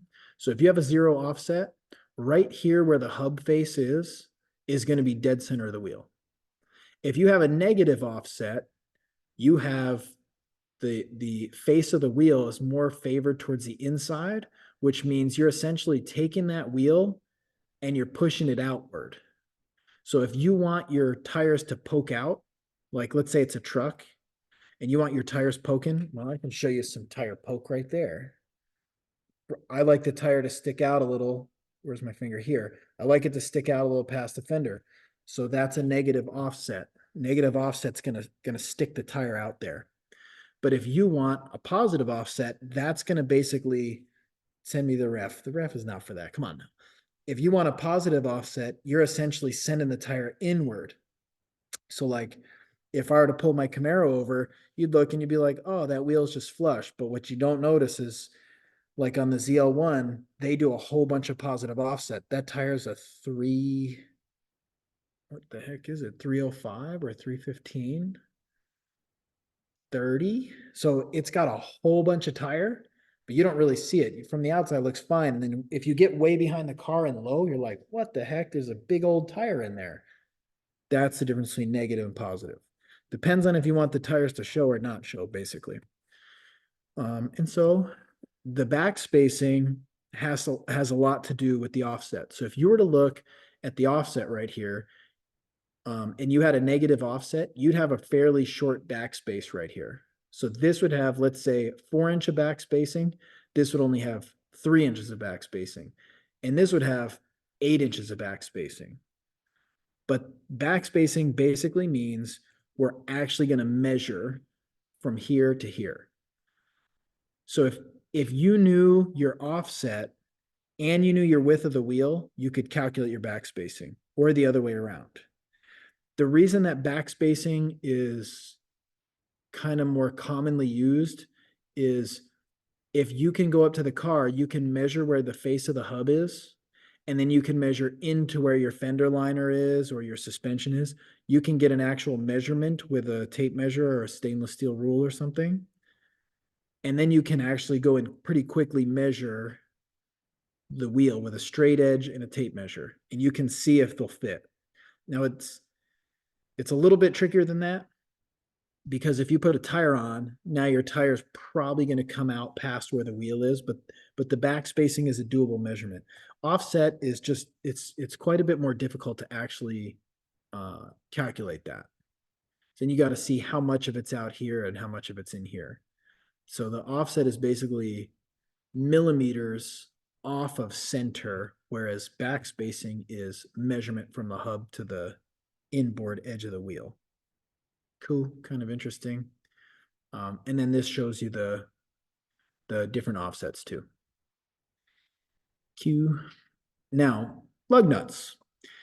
You guys know what lug nuts are for, so I think you get that point. One really important thing I want to point out is they have to be strong enough to withstand the loads from the weight of the vehicle and the forces generated by its motion. So with that being said, let's say we'll use Mr. Clyde's Mustang. The regular Mustang might be 100 foot-pounds of torque spec on the lug nuts. The GT500 or another track pack equipped Mustang, they can be like 150. So you're like, what the heck? It's a Mustang, it's a Mustang, right? Like a Camry, a Camry. And then there's a Camry TRD, which is really just a Camry with a 6-cylinder. So that's different. If it's an actual car that's going to be potentially traveling at high speed, like a track, some that you could take to the track, they may very well have larger lug nuts, larger studs, and a higher torque spec. So the reason for that is, look what it said, the forces generated by its motion. So if you have a car that's substantially faster and it can handle substantially better, it may be able to generate more forces from its own motion. So the track pack versus the non-track pack can have totally different torque specs. Now, other times you'll have a different torque spec for an aluminum or a steel wheel, and that has more to do with the surface of the tube. The lug nuts can have a tapered seat, a flat seat with a washer, a flat seat without a washer. So what that looks like, these are tapered. That's a stud and a nut. This is a wheel bolt. I know we got a couple models with this now. Not a fan, but these are tapered, which means they come to a point. Like for example, if this one is tapered, it comes in and it matches this tapered seat. Cool. But then we also have lug nuts that are flat. So if this lug nut sits flat right here, that's going to give some pretty nice support, but there's a bit of a challenge. On these tapered, the wheel is going to be centered to the taper of the lug nut. Can you guys visualize that? The wheel is going to be sitting exactly where it should be because this cone is going to line up with this cone. It's going to bring this wheel right to the center. Cool. But what if it's like this? The stud is smaller than this hole, which means that wheel could be a little up, a little down, a little left, a little right, and this just squeezes it in. So what do you think keeps this type of a wheel centered on the hub? Anybody know? And the answer is the hub itself. So on this type, if you had a little gap between the hub and the wheel, not really a big issue. But on this type, if you had a little gap between the hub and the wheel, it may not be centered. So the way that we're going to keep this style centered is we're going to do that with a hub-centric ring. A hub-centric ring is going to have an outside diameter to match the wheel and an inside diameter to match the hub, and that way the wheel is perfectly dead center on there. If you see hub-centric rings on something with a tapered seat and a tapered lug nut, it's kind of a waste. It's not really necessary. The lug nuts and studs are going to hold it tapered. Now, maybe they'd argue, that little piece of plastic is going to give it a little extra support and whatever. Maybe, I don't know. Doesn't really make a lot of sense to me, but sure. Now, the other thing you got to watch out for is if you were to put these lug nuts on this wheel, it is not going to center it. It's not going to hold it right. So typically, if you're changing wheels, you may have to look into getting lug nuts to match those wheels. If they're both tapered, it might be fine. If they're both flat, it might be fine. But if it's going tapered to flat, those are different for sure. Totally different. Makes sense? And so there's a discussion that you guys are going to do. The title of the video is something along the lines of like how to not get fired. I have a few of those. And that's because we've had some of those lugs, those hub-centric rings get stuck in the wheel when you pull off the front, and in the rear, they get stuck to the hub. So you go to double up. You go to put a wheel with a hub-centric ring onto a hub-centric ring that's already stuck on the hub, and now you got doubled in the back and none in the front, and that one that's doubled up doesn't really torque correctly, and the wheel falls off. Never happened to me, but it has happened to students in the past. So there's a whole discussion on that. And I just wanted to make sure you guys understood the difference. Tapered and flat, different. And then this is explaining the centering, right? So the centering here is done exactly by the taper, whereas the centering here needs to be done by the actual hub. The hub right here has to mate perfectly with the wheel. That's what that's showing. Okay, and then other type of stuff. Here's an interesting one. You'll probably never see it, but on heavier trucks, there's actually left-hand studs and lug nuts. What that means is if you try to tighten these up, you're loosening them. And if you try to loosen them, you're tightening them. So they're threaded in reverse. They would do that on some of the bigger trucks, like the right side of the truck would be normal and the left side would be reverse, or maybe the other way. I kind of forget. So if you ever see a L, that means it's left-hand thread. Put the gun on tighten to take it off. And then there's a wheel weight. We're going to talk more about wheel weights. And this talks about the bolt pattern. So bolt pattern, that's again another, it's kind of like an aftermarket thing. If you're getting different wheels, you need to know the bolt pattern. Well, here's actually a couple of examples. Here's an OEM wheel, that's a Hyundai. Here's an aftermarket that we would call universal, because typically there's two different 5-lug patterns. And if it's an aftermarket wheel and it has both 5-lug patterns, it can probably fit all the cars that are 5-lug. That's why we call it universal. But this is how you'd actually measure it. They do have a tool. You'd thread this onto the studs and it would actually give you a number right here. And then you might say it's like a 5x100 or something, but there is a tool to actually measure your bolt pattern. But you can usually figure it out on the internet just fine. Okay, so that's why. Now, last thing for that, tire rotations. This is probably what you're doing. This is probably what it says to do in the service manual on an SUV. It says to rotate the spare in. You could have really good arguments for why to and why not to. The reason for why to rotate the spare end would be if you never use your spare, it never wears. And then when it's 6 years plus old, you're supposed to replace it. So it kind of sucks that you've had a tire on there that you never used and now it's expired basically. So what if you were to rotate it in? That would make your 4 tires last a little longer. And then the negative would be you'd have to buy 5 tires rather than 4. So I don't know. It's probably slightly better to rotate it in, but for me, I'm not going to do it that way because it's just so much work to keep pulling the spare and putting the spare up. And I don't see enough benefit to actually do it. But that's the theory.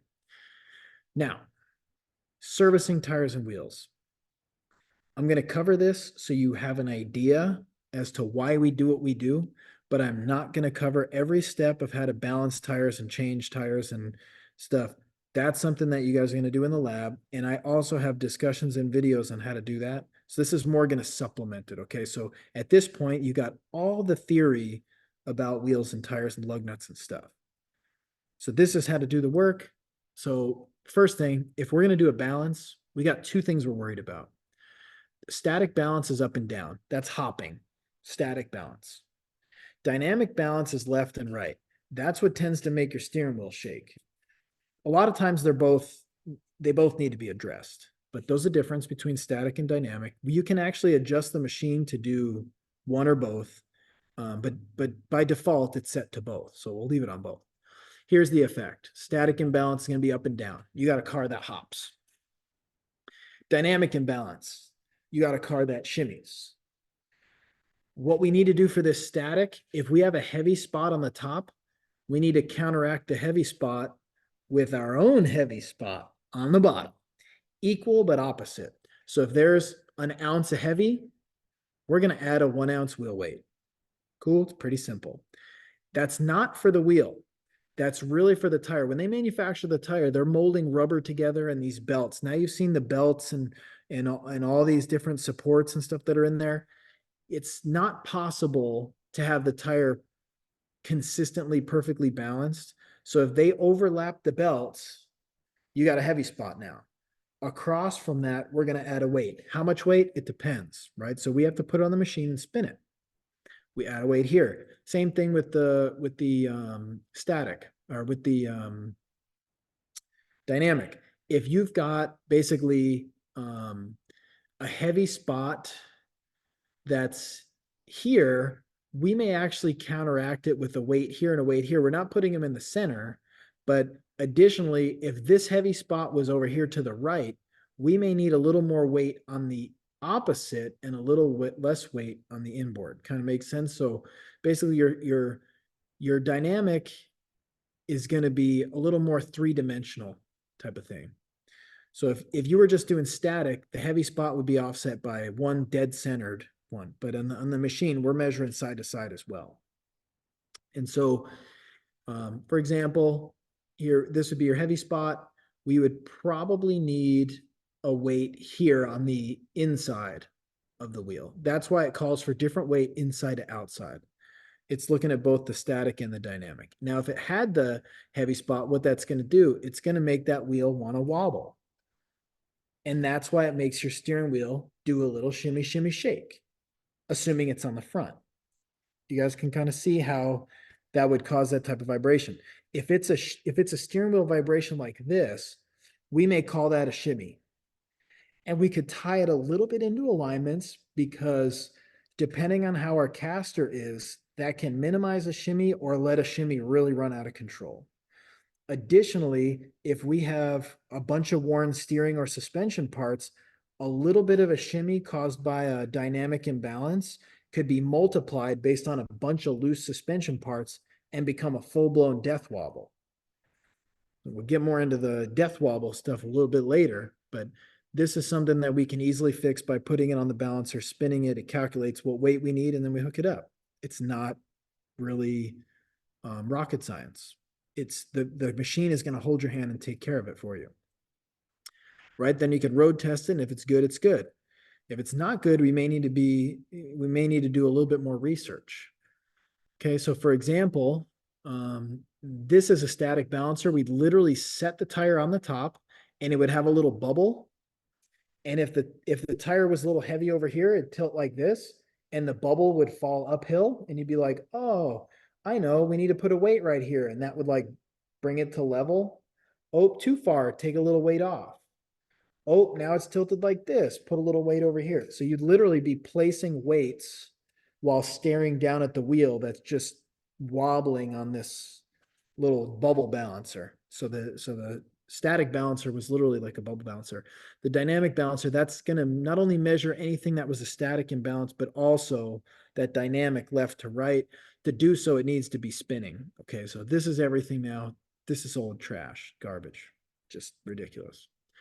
Right, and then now when we get into runout, that would mean kind of like a rotor. Your rotor is warped, right?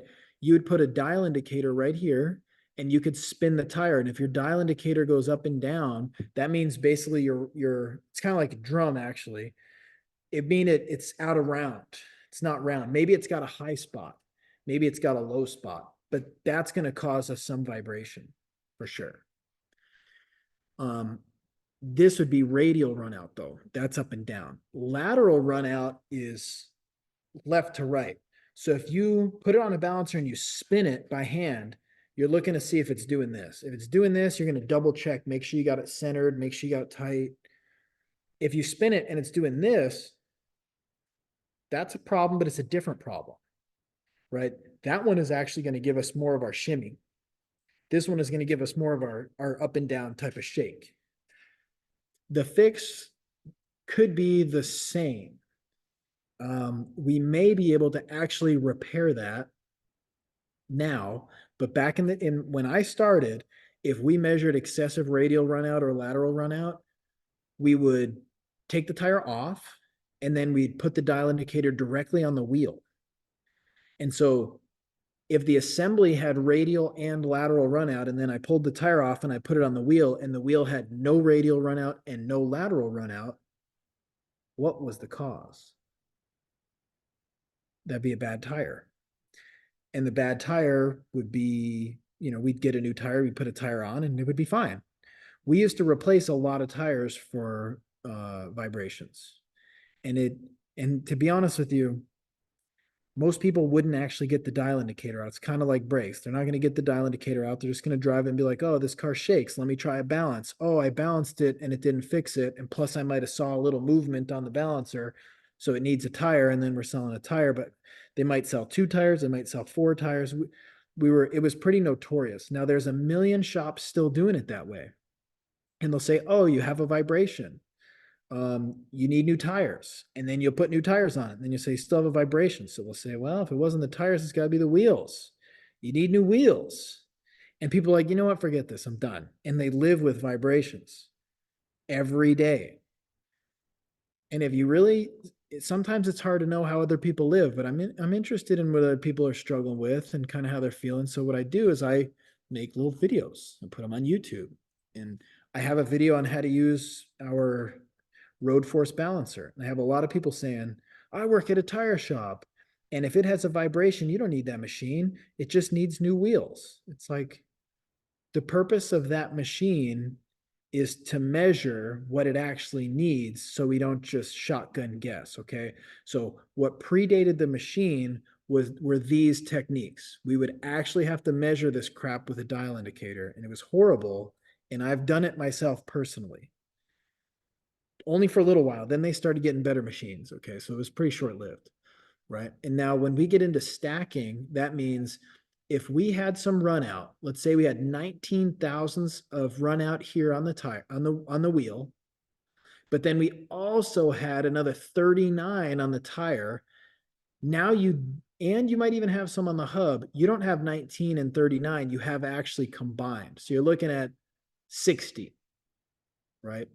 60 is too much. So if you're to think about it, your tire's got a high spot, your wheel's got a high spot. What could we do with this tire to get it down from 60 to at least, maybe 20? You'd make a mark here, you'd make a mark here, you'd rotate the tire to the opposite side. Boom. So that way it wasn't stacked, right? Your high spot wasn't combined with your high spot. You want your high spot of the tire to be opposite your high spot of the wheel, and that's going to get it a little closer to no run out. And you never get no run out. They all have run out. It's just how much does it have? So that's what they mean by run out stacking. We'd actually do all that crap with a dial indicator. And you have to understand the concept, which is why I explain it. So it's kind of difficult to measure these two. You got to take the tire off to actually measure the wheel. It's a hassle, and you got to make marks, right? Now, when we talk about phase matching, that is what I said. You'd move the tire run out opposite of the wheel run out. And now, did you fix the tire? No. Did you fix the wheel? No. But you have them working together better. So together they work better. It's kind of like if you had somebody who's really ambitious and really uptight and angry, and then you had someone else who's kind of lazy but calms the situation down. If you put them together as a team, you're hoping that it'll average out to like a pretty good operating team. If you put two crazy high stress people, they're just going to go nuts over there. And if you put two slackers over there, they're going to be happy, but they're not going to do any work, right? So we're just repartnering these people up. We're taking the high spot and we're putting it opposite the high spot, and together they might work fine. So the assembly would be fine at that point. That's what we would do. Here's how we'd actually measure it. This would be the lateral run out, and then we'd have to pull the tire out, put the dial indicator up and down, and measure the radial run out. It was a lot of work. I'm just letting you know. Now, what do I say here? Now we use the road force balancer. Oh, that's nice. So now I can even get more specific with you. Not only did they have run out, and we could measure the run out back in the day, but they can also have a stiff spot, not a high spot, but a stiff spot. If you look at this tire is essentially like a bunch of springs. These springs are kind of soft and weak. These springs right here are like doubled up, super beefy, hard springs. So if this is a stiff spot, a hard spot, if you will, in the sidewall, if you're going down the road, can you see how this is going to become kind of like a lump? That tire is going to go down the road like this, lump, lump, lump, lump. You can't measure that with the dial indicator. You can measure that with a road force balancer because it brings the roller down. It actually pushes a force on it, and it's going to feel how hard the tire kicks back to see if it's got a stiff spot, a soft spot, or what. So on the hard spot, it's kicking that roller out, and that roller is actually measuring the pounds of force that the stiff spot's making. Cool. So then we would say, all right, we're going to use that balancer. And the old balancer, you'd have to bring a wheel down and you'd have to spin the actual wheel, and it would measure the run out of the wheel. But on the new machine, the Touch Elite, it laser measures. It laser measures this wheel. It can laser measure the tire for run out, but additionally, it also calculates the stiff spot. And then it says, we should put the stiff spot with the lowest runout part of the wheel. So if you were to take a measurement from dead center of Toyota logo to the actual rim where the bead seats, you would find the lowest one, right? That's basically the flat spot of the wheel. That's the spot of the wheel that maybe got bent in a little bit. And you'd put the stiff spot with the dented in spot. And so going down the road, the stiff spot kind of fills the dented in spot, basically, if you picture it like that. And that machine can do all that. And that's where, you know, people can say what they want. I've had a number of people on that video say that it's a scam and it's a whatever. But this is the thing. Customers come in with fairly regularly saying, "Oh, I got a vibration." Cool. I've been in the old days where I drive the car, it feels like a vibration. I balance the tires, or the tires are already balanced. It fixes some, it does not fix all. The ones it doesn't fix, I'll put it on the road force balancer. I'll drop the roller. I'll measure the actual road force variation. I'll get a number, and I 100% know if it's a problem or not. If it's got 60 pounds of road force variation, it's a problem. I have to fix it. If I can move the tire and re-index them, like we were saying, phase matching, that's what this picture is all about, phase matching. If I can phase match it and get the actual variation of the assembly down, I got it fixed. If I can't, I have to sell them a tire, right? And the machine will actually tell you if the wheel's bent. I mean, if you got a big flat spot on the wheel, the machine will tell you, you don't need a tire, you need a wheel. And sometimes you need both. So like for me on my Tesla, I told you like a little over a year ago, brand new tires, I hit a horrific, unbelievable pothole that I couldn't avoid. I saw it too. I saw it and I wanted to go to the right of it, but there was like a whole bunch of junk on the side of the road because we just got a huge rainy snowstorm. Can't go that way. I wanted to go left, but there was a car in that left lane. So I just took the hit. I thought it'd be all right. It bent two wheels and blew out two tires. And so the way I found out that the wheels were bent, I couldn't really tell. I put them on the balancer and I spun them, and you could literally see the run out. So it's like, if you can see it, fine. But there are times where your wheel will be slightly bent and you won't really see it so well. The tire machine picks it up. Basically, that road force balancer is the one stop, can fix it, or can absolutely tell you what's wrong. So if it tells you there's excessive run out in the wheel, you need a wheel. If it tells you there's excessive road force variation in the tire, but re-indexing it can actually get it low enough to inspec, you don't need a tire. You just need to phase match it. You need to mark it, dismount it, line the marks up, put it back together, and the vibration's solved. See, in my time, they didn't have that. In my time, you tell the customer, "Oh, we got to get you another tire. It's going to be a while." We just looked flaky. We didn't have the goodies. Now, talking about tires, 230 seconds is the minimum. But again, weigh that out against like what time of year it is. Is there rain coming, etc. The other thing is, this is Toyota text. I pulled this directly from Toyota 453 course. Tires that have been in use 6 years or more need to be inspected by a specialist. Now, what do you think that means? What does that mean to you? I'll tell you what it means to most dealers. 6-year-old tire, it's shot, junk it. If it's 6 years old, we're absolutely selling a tire, period. What they actually mean by that is if it's 6 years old, it needs to be inspected by a certified tire professional. And if you don't know one, you do now. I had to take like a multiple day, I think it was like 2 or 3 days, all day, 8 hours a day course, all about tires, every detail about the tires and how to inspect them, whatever. And so I know I have the big old book to show you. If you want to do this inspection, you actually need to dismount the tire and look extensively inside and outside. It's not, it's a little impractical. You're going to have to spend a lot of time and money to tell if that tire can be used anymore. And so generally, yeah, if it hits that mark, we're probably going to recommend the tire. The other thing is I got the big old book. I call it the Tire Bible. There's a lot of information in there. You guys can see it at any time and you'll see there's a lot of info. And the other thing you're going to do that's pretty cool that I don't put in the PowerPoint is I'm going to show you how to do a proper tire repair. And not only am I going to show you how to do it, you're going to see somebody videotaping me while I'm in the class, while the instructor who gives me the tire certified specialist patch is watching. So if this guy was happy with what I did, he's the guy who certified me.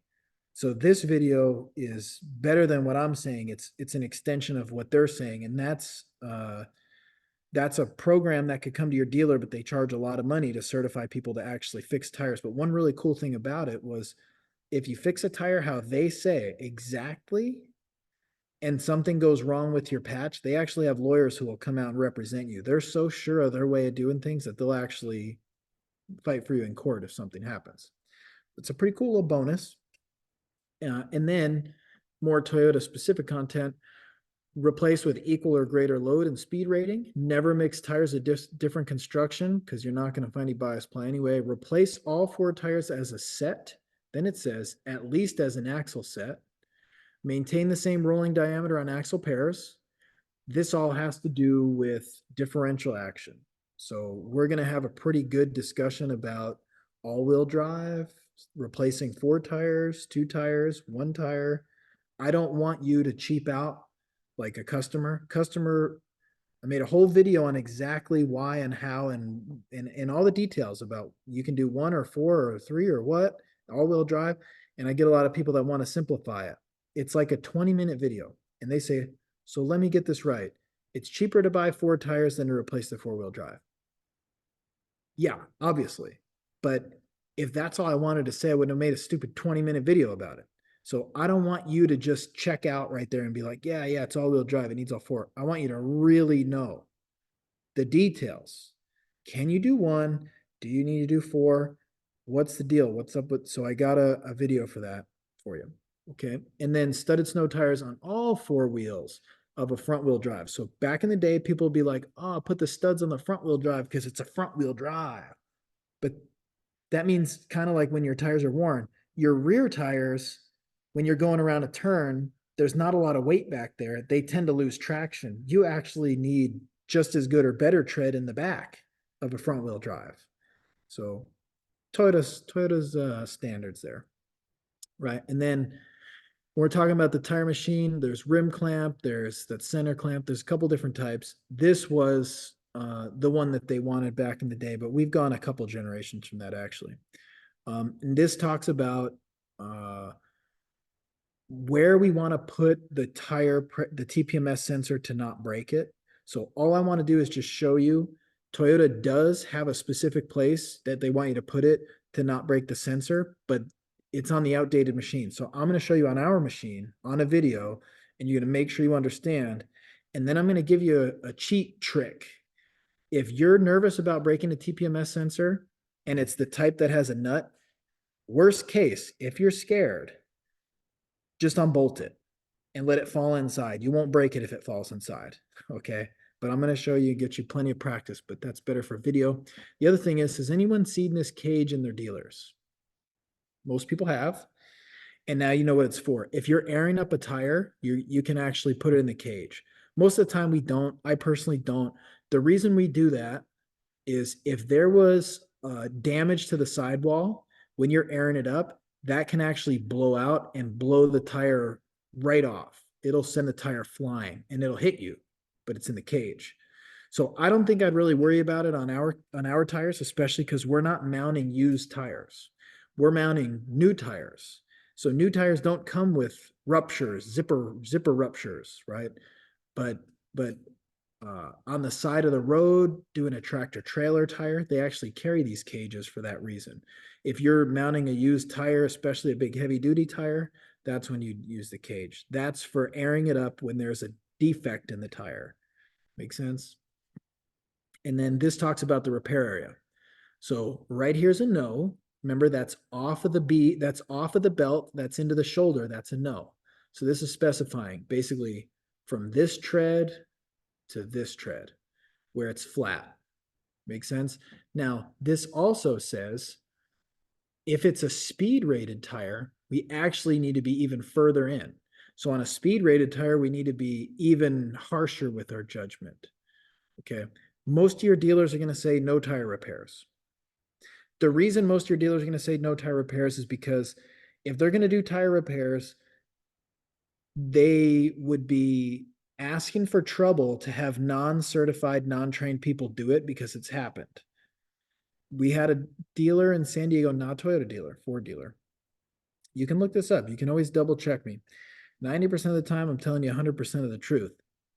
There's Ford dealer down there. A van came in with the nail in the tire. Lube tech said, "Yep, we'll fix it for you." Pulled the tire off, dismounted it, took the patch, slapped it on there, lick and stick. Shipped it. It didn't really adhere well. Didn't really fill the hole that was in the tread. Water got behind it, eroded at the patch, broke it down. There was no buffing and no grinding. It wasn't really done well, and the patch failed, and the air came out rapidly. The people driving lost control, flipped the van over. It killed the mom and dad in the front seat and left the kids alive in the back seat. $8 million loss. It's either 8 or 20 million. Huge lawsuit. Now think about that dealer. That dealer's thinking, we're going to patch a tire for 25 bucks and we're going to expose ourselves to an $8 million lawsuit potential. No, we're just not going to patch tires anymore. Have a nice day. We're done. Most of your dealers have done that. If you're at a dealer who doesn't patch tires, you're still going to learn because you may go to a different dealer and they may patch tires. Your dealer that doesn't patch tires may change their mind. That's one beef I've been hearing about the dealer down here by me. It's a great dealer, a busy dealer, good reputation, but I see on Nextdoor and I see on Google, oh, that dealer's horrible. I had a nail in the tire and they told me I needed a new tire and it was 200 bucks. And so I didn't have the money, so I left and America's Tire fixed it for free. I'll never go back there again. So right now they're saying we don't want to patch tires because we don't want the liability, but eventually they're going to potentially lose enough business where they're going to start patching them again. I don't know. That's the main complaint I hear down here is that they're too expensive and it's almost always tied to needing tires rather than patches. So you learn because you may be in a place where you need to. But what you're going to do, you're going to watch the whole video I did, and then you're going to do it how I did it. And so that way you can't be saying, I had no idea. I thought you could just do a lick and stick. Pow. Okay. Makes sense. It'll be fun. You'll love it. Right? Now, TPMS, and this is our last section. So you got this. Keep your mind tight and disciplined. Now I asked you a question earlier. I wanted you to think about it. So I'm going to start helping you understand. Maintaining proper tire pressure is essential for the safety and performance of the vehicle. Yeah. Now look at the next one. Also plays a role in decreasing fuel consumption. Oh. Reducing carbon monoxide emissions. Oh. And extending tire life. Now. Interesting. I thought it was about safety. Okay. Long periods of driving with low tire pressures can cause additional stress on the tire sidewalls. I agree. Underinflation can lead to a blowout or tread separation. I agree. Transportation Recall Enhancement Accountability and Documentation Act called for all new passenger vehicles under 10,000 pounds to be equipped with TPMS sensor by October 1st, 2007. Well, would you say so? So the federal government gets involved and said, you all need to have TPMS systems for your safety. All right, think about this for a second, though. The government isn't involved in mandating brake inspections or light inspections state to state. So you're here in California, you can have no taillights working, you still get a registration. Your brakes can be hanging off the car, you still get a registration. You could be having a huge cracked windshield, you still register it. Now you can get tickets for all these things, I admit. But just seems to me kind of interesting. They all of a sudden jumped on the manufacturer has to have a system to monitor the tire pressure. It doesn't have to have a system to monitor the brakes. It doesn't have to have a system to make sure the wipers are working. Like, see what I mean? So I got some suspicion as to why they push so hard on it, but it's required by law, period. So as soon as it's required by law and as soon as it's tied to emissions, we are not allowed to modify the TPMS system. So if somebody puts big old tires on there and they, there is a way to actually reprogram TPMS to a new threshold. So if you were 35 on the stock tires and now you put some bigger tires and you decide based on some of your research that it'd be better to be 40, we could potentially program that, but we're not supposed to go and redo TPMS stuff. So we don't. It's kind of like tuning, right? And then the Tread Act, passed in 2000, intends to increase consumer safety using NHTSA, came about due to fatalities related to Ford Explorers fitted with Firestone tires.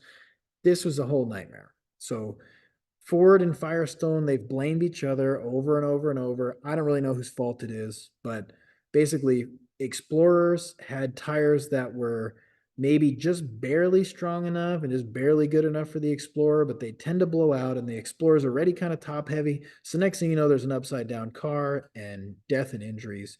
So they recalled it. So there's been a lot of safety stuff related to tires. The way we go about servicing tires, repairing tires, is mostly legally driven. So we're afraid of lawsuits. We're afraid of attorneys. My favorite attorney, Dewey, Cheatham, and Howe. Dewey, Cheatham, and Howe. Just think about that for a moment. Run around looking for how can we sue somebody. So what I personally do on my own tires is very different. I carry plugs and an air compressor in my motorcycle 24/7 every day. If I get a nail on the way to or from work or to one of your dealers, I just pull over, I pull the nail, I ream it, I plug it, I pump it up, and I keep on rolling. I do that for me. But due to all these legal things, I don't do that for a customer. What I do for a customer is a proper by the book repair. It's going to probably take me closer to an hour to do it. In an hour, I could do a pretty profitable job. So it's hard to make money patching tires. It just to totally do the dismount, all the prep, do the patch, reseal it, remount it, rebalance it, get it back on the car. It's kind of a hassle, but for a customer, I would do the whole job and I wouldn't do a quickie little job because it's just so much liability. All right. So if you think about Tread Act, talked about raise the OEM, report NHTSA when it conducts safety recall. So it basically that tire thing started a whole nightmare. Now, if the manufacturer is going to do a recall, like Ford was with the Firestone tires, they have to let the government know. And now the government's involved. The manufacturer needs to report information related to the defect, injury, or death related to its products, and other relevant data in order to comply with early warning requirements. So early warning means like, hey, we got an issue, we screwed up, but government, here's everything. You can see everything. You see all our dirty dirt. And then criminal liability where OEMs intentionally violates new reporting requirements when a safety related defect has subsequently caused death or serious bodily injury. Now that could be cars catching fire, airbags, all that, but it all started with the Tread Act, and that all started with tires. And that's part of the reason you see dealers and stuff choke up a little bit with tires, because it all started there. It was a nightmare. Still is. So we jumped into TPMS. We actually had it in a Porsche in 86. And then 20% of models from 05 to 06, 70% from 06 to 07, and 100% after September of 07 needed to have TPMS, period. Government's involved. It's used to monitor air pressure inside of a without the pneumatic tire. They can be a couple different types. All right, but it does have to notify the driver anytime a tire is 25% below the pressure on the placard. So I wish the pressure was 40, because if the spec on the placard was 40, that would mean the light's coming on at 30. If the spec is 35, the light's coming on at, I don't know, 29 or something. I don't know the exact numbers, but it has to, by law, legally, has to. Now, a little diagnosis tip. Warning lights on. If it's on solid, that probably means the tire pressure is low. All right, check the jam placard, set the tire pressure, let it run, let it sit, drive a little bit. If it doesn't go out, then yes, by all means, plug the scan tool and check for DTC. But if it's on solid, first we look for low tire pressure. That's mostly what it means. Some exceptions for where it may have a code. I agree. If it fixes it and then it comes back on a few days, the same tire, it's got a leak. You got to find the leak. Dunk it, spray bubbles, find the leak.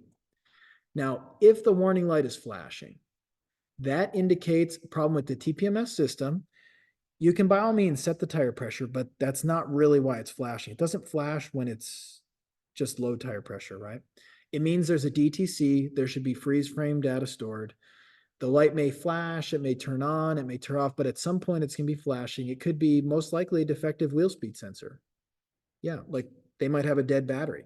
The batteries don't last forever. It could be in the receiver, like GM, for example, uses remote controlled door lock receiver. Toyota sometimes use a BCM, or they do have a TPMS ECU that's standalone. But you'd get a DTC and then you'd follow troubleshooting. It's not real complex. So like on this one, we got 4 sensors, all sending out a radio frequency to the tire pressure monitoring antenna with a receiver with the antenna. That receives it, and then it sends the information using serial communication to the tire pressure monitor ECU. And this really processes the information. If it has a select switch, it's right there. This controls the light, and you can communicate with it through the DLC. So TechStream or GTS or Universal Scan Tool, whatever. That's your overall view of the system. Now, you might have a 5th channel if it has a spare. Been a lot of times where people are looking into TPMS problems with no codes and like, I don't know, I need to call TAS, I need to get help, get the foreman. Like, look, if the light's on solid and there's no codes, check the pressures, including the spare. Okay? Including the spare. Now, what's the purpose? Provides a means of reliable, continuous monitoring for the tire pressure. So yes, it's looking at the sensor, it's receiving it wirelessly through radio frequency, and then it's able to turn on a TPMS light, which could be a light, it could be the little thing with the exclamation mark, could be different signals. Designed to increase safety, decrease fuel consumption, and improve vehicle performance, but really mostly for emissions. Okay. Could be direct and indirect. Let's break that down. This is something you definitely need to know the difference between the two. A sensor with an antenna in each wheel wirelessly relays the information as it senses to receivers located. This is all direct. Direct means it's a sensor, it's wirelessly communicating. This is direct, right? This system is directly monitoring the actual pressure, the PSI, pushing on a diaphragm sensor, like a pressure transducer sensor that makes a voltage that then wirelessly transmits that voltage to the receiver. It's direct, okay? It can respond to a drop in pressure as low as 2 psi. Now, the sensors are powered by an internal battery that lasts between 5 to 10 years. So if it's a 2014 and the TPMS light's on, it's 10 years old. It's a pretty good chance that the sensor battery's dead. If one sensor battery's dead and you do one sensor today, what do you think is going to happen next month? You're going to do one and one and one and one until you've done 4, and the customer's going to think that you screwed up, but you didn't. You just kind of did. You had you didn't misdiagnose it. You just didn't think outside the box and say, well, one's bad and it's 10 years old. So you can do 1, but I'd recommend 4, right? That would be the better sell. Cool. Oh, and by the way, they have a centrifugal switch. So like when you stop rolling, it goes to sleep. Sensors can be asleep. If you're having a hard time programming a sensor, you might need to go drive it and get the centrifugal switch to open. And then that's going to wake the sensor up so it can be reading and programming. Now, some of the high line systems will actually show you all the pressures. Some of the low line sensors, the light's on or the light's off. Most of the newer ones have the ability to show you all the individual pressures. I prefer this, I would say, than just the one that has the light come on. Like my Hummer, the light just comes on. Camaro, it'll tell me the exact pressure, and it'll even give notifications if it sees it dropping real time. It'll say, this tire is leaking. Get it fixed. Don't ask me how I know. All right, tire pressure sensor identification. So there is an ID number. You would need this number to actually be ready to to potentially program it. Sometimes it's the part number, and other times it's like the actual serial number. They're both there. And then here's a tire pressure sensor. You can see it sits down in a low spot, but sometimes it sits up a little bit. These are not real hard to break. Sometimes they're at different angles. The point of this, not all sensors can bolt into all wheels. If you wanted to buy a sensor, it's probably needs to be the exact one for that car, but they do have universal sensors, and they'll have ones that come blank and you can program them, but you still have to get the one for either a steel wheel or an aluminum wheel. There's two versions. All right. And then they're going to seal with rubber grommets. And those we actually will periodically change. If you're doing tires without TPMS, you're probably replacing valve stems. But if you're doing tires with TPMS, they may give you the little TPMS like rebuild kit, a grommet, a valve core, and probably a washer. Sometimes even the nut. Right. So, and the reason we do that is because if that seal leaks, we got to pull the tire off or at least break the bead. We should probably take care of that while we're doing the tires. Cool. All right. And so now let's chat about if it's needs to be reset. So if it's direct, you're going to reset. This is a little bit older. Okay. But you're going to set the tire pressure to spec. You're going to choose that the main set or the second. Now, let me explain that. And then when you choose the right one, you're going to actually press and hold this for a second, and that's going to initiate the reset. So not every Toyota has that, but some of them do. A lot of the newer ones, you don't have to do anything except for set it. Some of the cars like the IA might be a little different because that's a little more Mazda. But about the main and second set, remember what I was saying on the East Coast? People don't do tire chains. They may have like winter tires and summer tires. So right now, we're coming out of winter. You got your winter tires on there. You may have that set to second set. It's looking for 4 sensors on your winter tires. Now, let's say this weekend after the rain, you're like, all right, finally, summer's here. Let me pull off my black Steelies with my snow tires, and let me put on my shiny, nice wheels with my summer tires. Those summer tires and wheels have 4 different sensors. So you don't need to do a full relearn. You just have to press that button to go back to your main set. So what I'm telling you is a lot of Toyotas can have 8 sensors programmed, and it either looks for these 4 or these 4, depending if it's your main set or your second set. So that's pretty neat. But they don't do it on all of them. And it's getting less common, by the way, but they did have that. Now, when we're talking about doing programming, you need TechStream or the GTS, and then technically you could do it just with that. If you want to program a new sensor, you'd actually, as they show over here, you're going to physically look at the sensor, you're going to write it down. And then you're going to go into the utility and you're going to write the new sensor. But then that's what this looks like right here. But that's not typically what I do. What I would rather do, I would use the wireless transmitter, and we have one from ATEC, and you can initiate communication directly with the sensor. That'll tell you A, if the sensor's working, but B, it'll tell you, is it reading pressure? Is it reading temperature? And it'll get the transmitter ID code. So if you pull them with this tool, you can type them in on the TechStream utility and program them, right? But if let's say you're just doing one sensor, yes, you can, as they say, look at the sensor, write the sensor number down, go into the utility, find out which sensor number matches, and then you would overwrite just that one sensor and put the same numbers back in the other 3. Kind of makes sense. There's 7 characters. That's how you register the IDs in the computer. If you don't register them, it's going to set a code. It's going to say unregistered sensor or sensor missing, something like that. Cool. Now, if you go in and you can't communicate with the ECU, that's a totally different thing. It doesn't have bad sensors. This tool is the go-to for me. This tells me for sure if the sensors are working or not. So that's my favorite diagnostic tool for TPMS. Right, and then this is a different thing. This actually talks about, do you want to calibrate your pressure?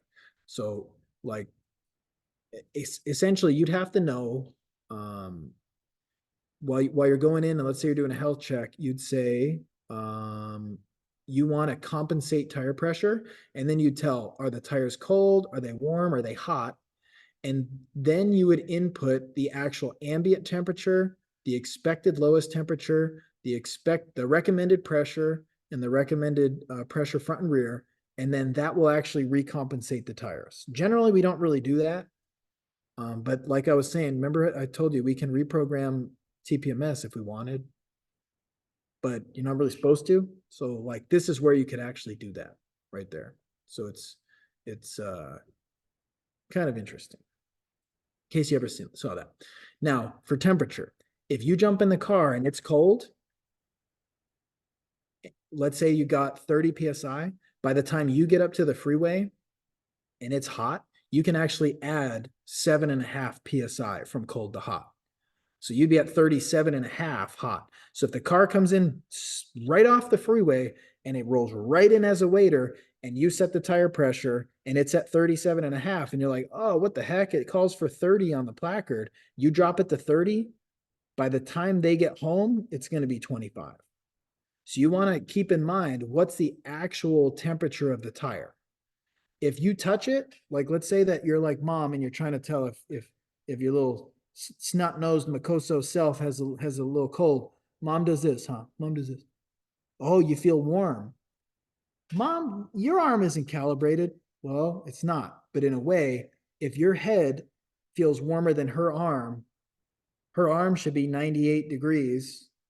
If your head's warmer than that, she doesn't know if it's 99 or 100 or 101, but she knows it's warmer, right? So what I would do is I'd feel the tire, and if the tire feels warmer, I know it's over 98. That should be about the temperature of, my arm, really. Most of the time they're going to feel cold. I'm going to set it to the cold PSI. I might bump it up just a couple PSI. If it's actually hot, I may set it substantially hotter. You got to think, you might have to do a little bit of experimentation, okay? But you're smart, you can do this.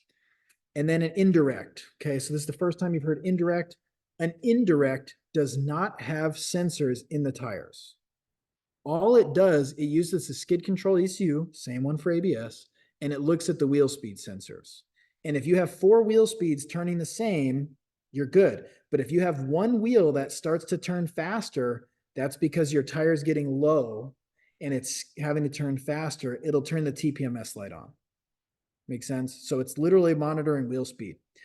Now, if you check the pressure and the pressure's good, I got one that burned my butt. I was struggling and struggling and struggling. And I talked with a senior tech and he's like, does it have a wrong size tire on it? I'm like, why would it have a wrong size tire? It had the wrong size tire. So it was constantly spinning a little faster because the tire size was wrong. And that was making it register as a low tire pressure. And I couldn't figure this TPMS problem out. So if it's an indirect, we got to be really careful about tire size and about wheel speed sensor stuff. So indirect does not have sensors in the tires. It uses the wheel speed sensors. Okay, cool. And this is kind of what it looks like, right? Here's your skid control ECU, wheel speed sensor, wheel speed sensor, wheel speed sensor, all reporting. And that is actually going to control the light. And on this type, if you set the pressure and correct it, it doesn't automatically reset it because it takes time to drive to go off. So we actually would use the reset button on this, especially on the older ones. That'll turn the light off. And then after some freeway miles, it'll start checking the wheel speed sensors again to see if one's low. It's old school, right?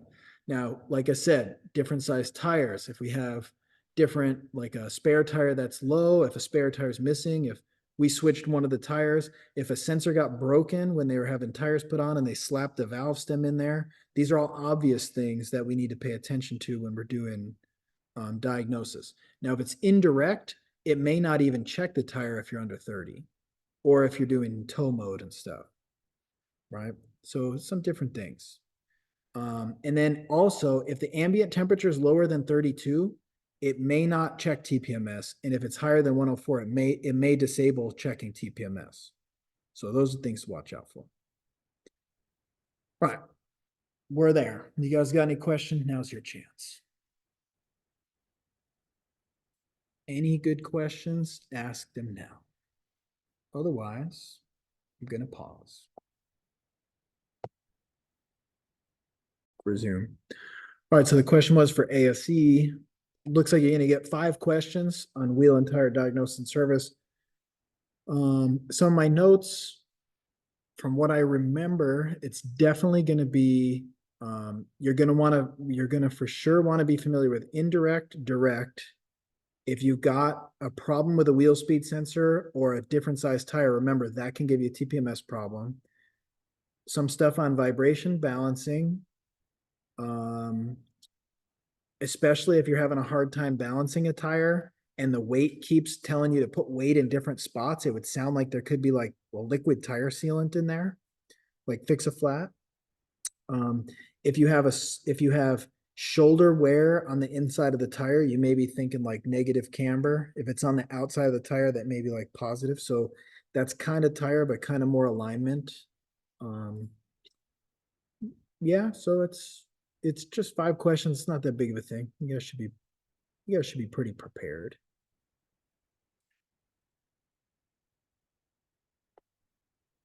Mm-hmm.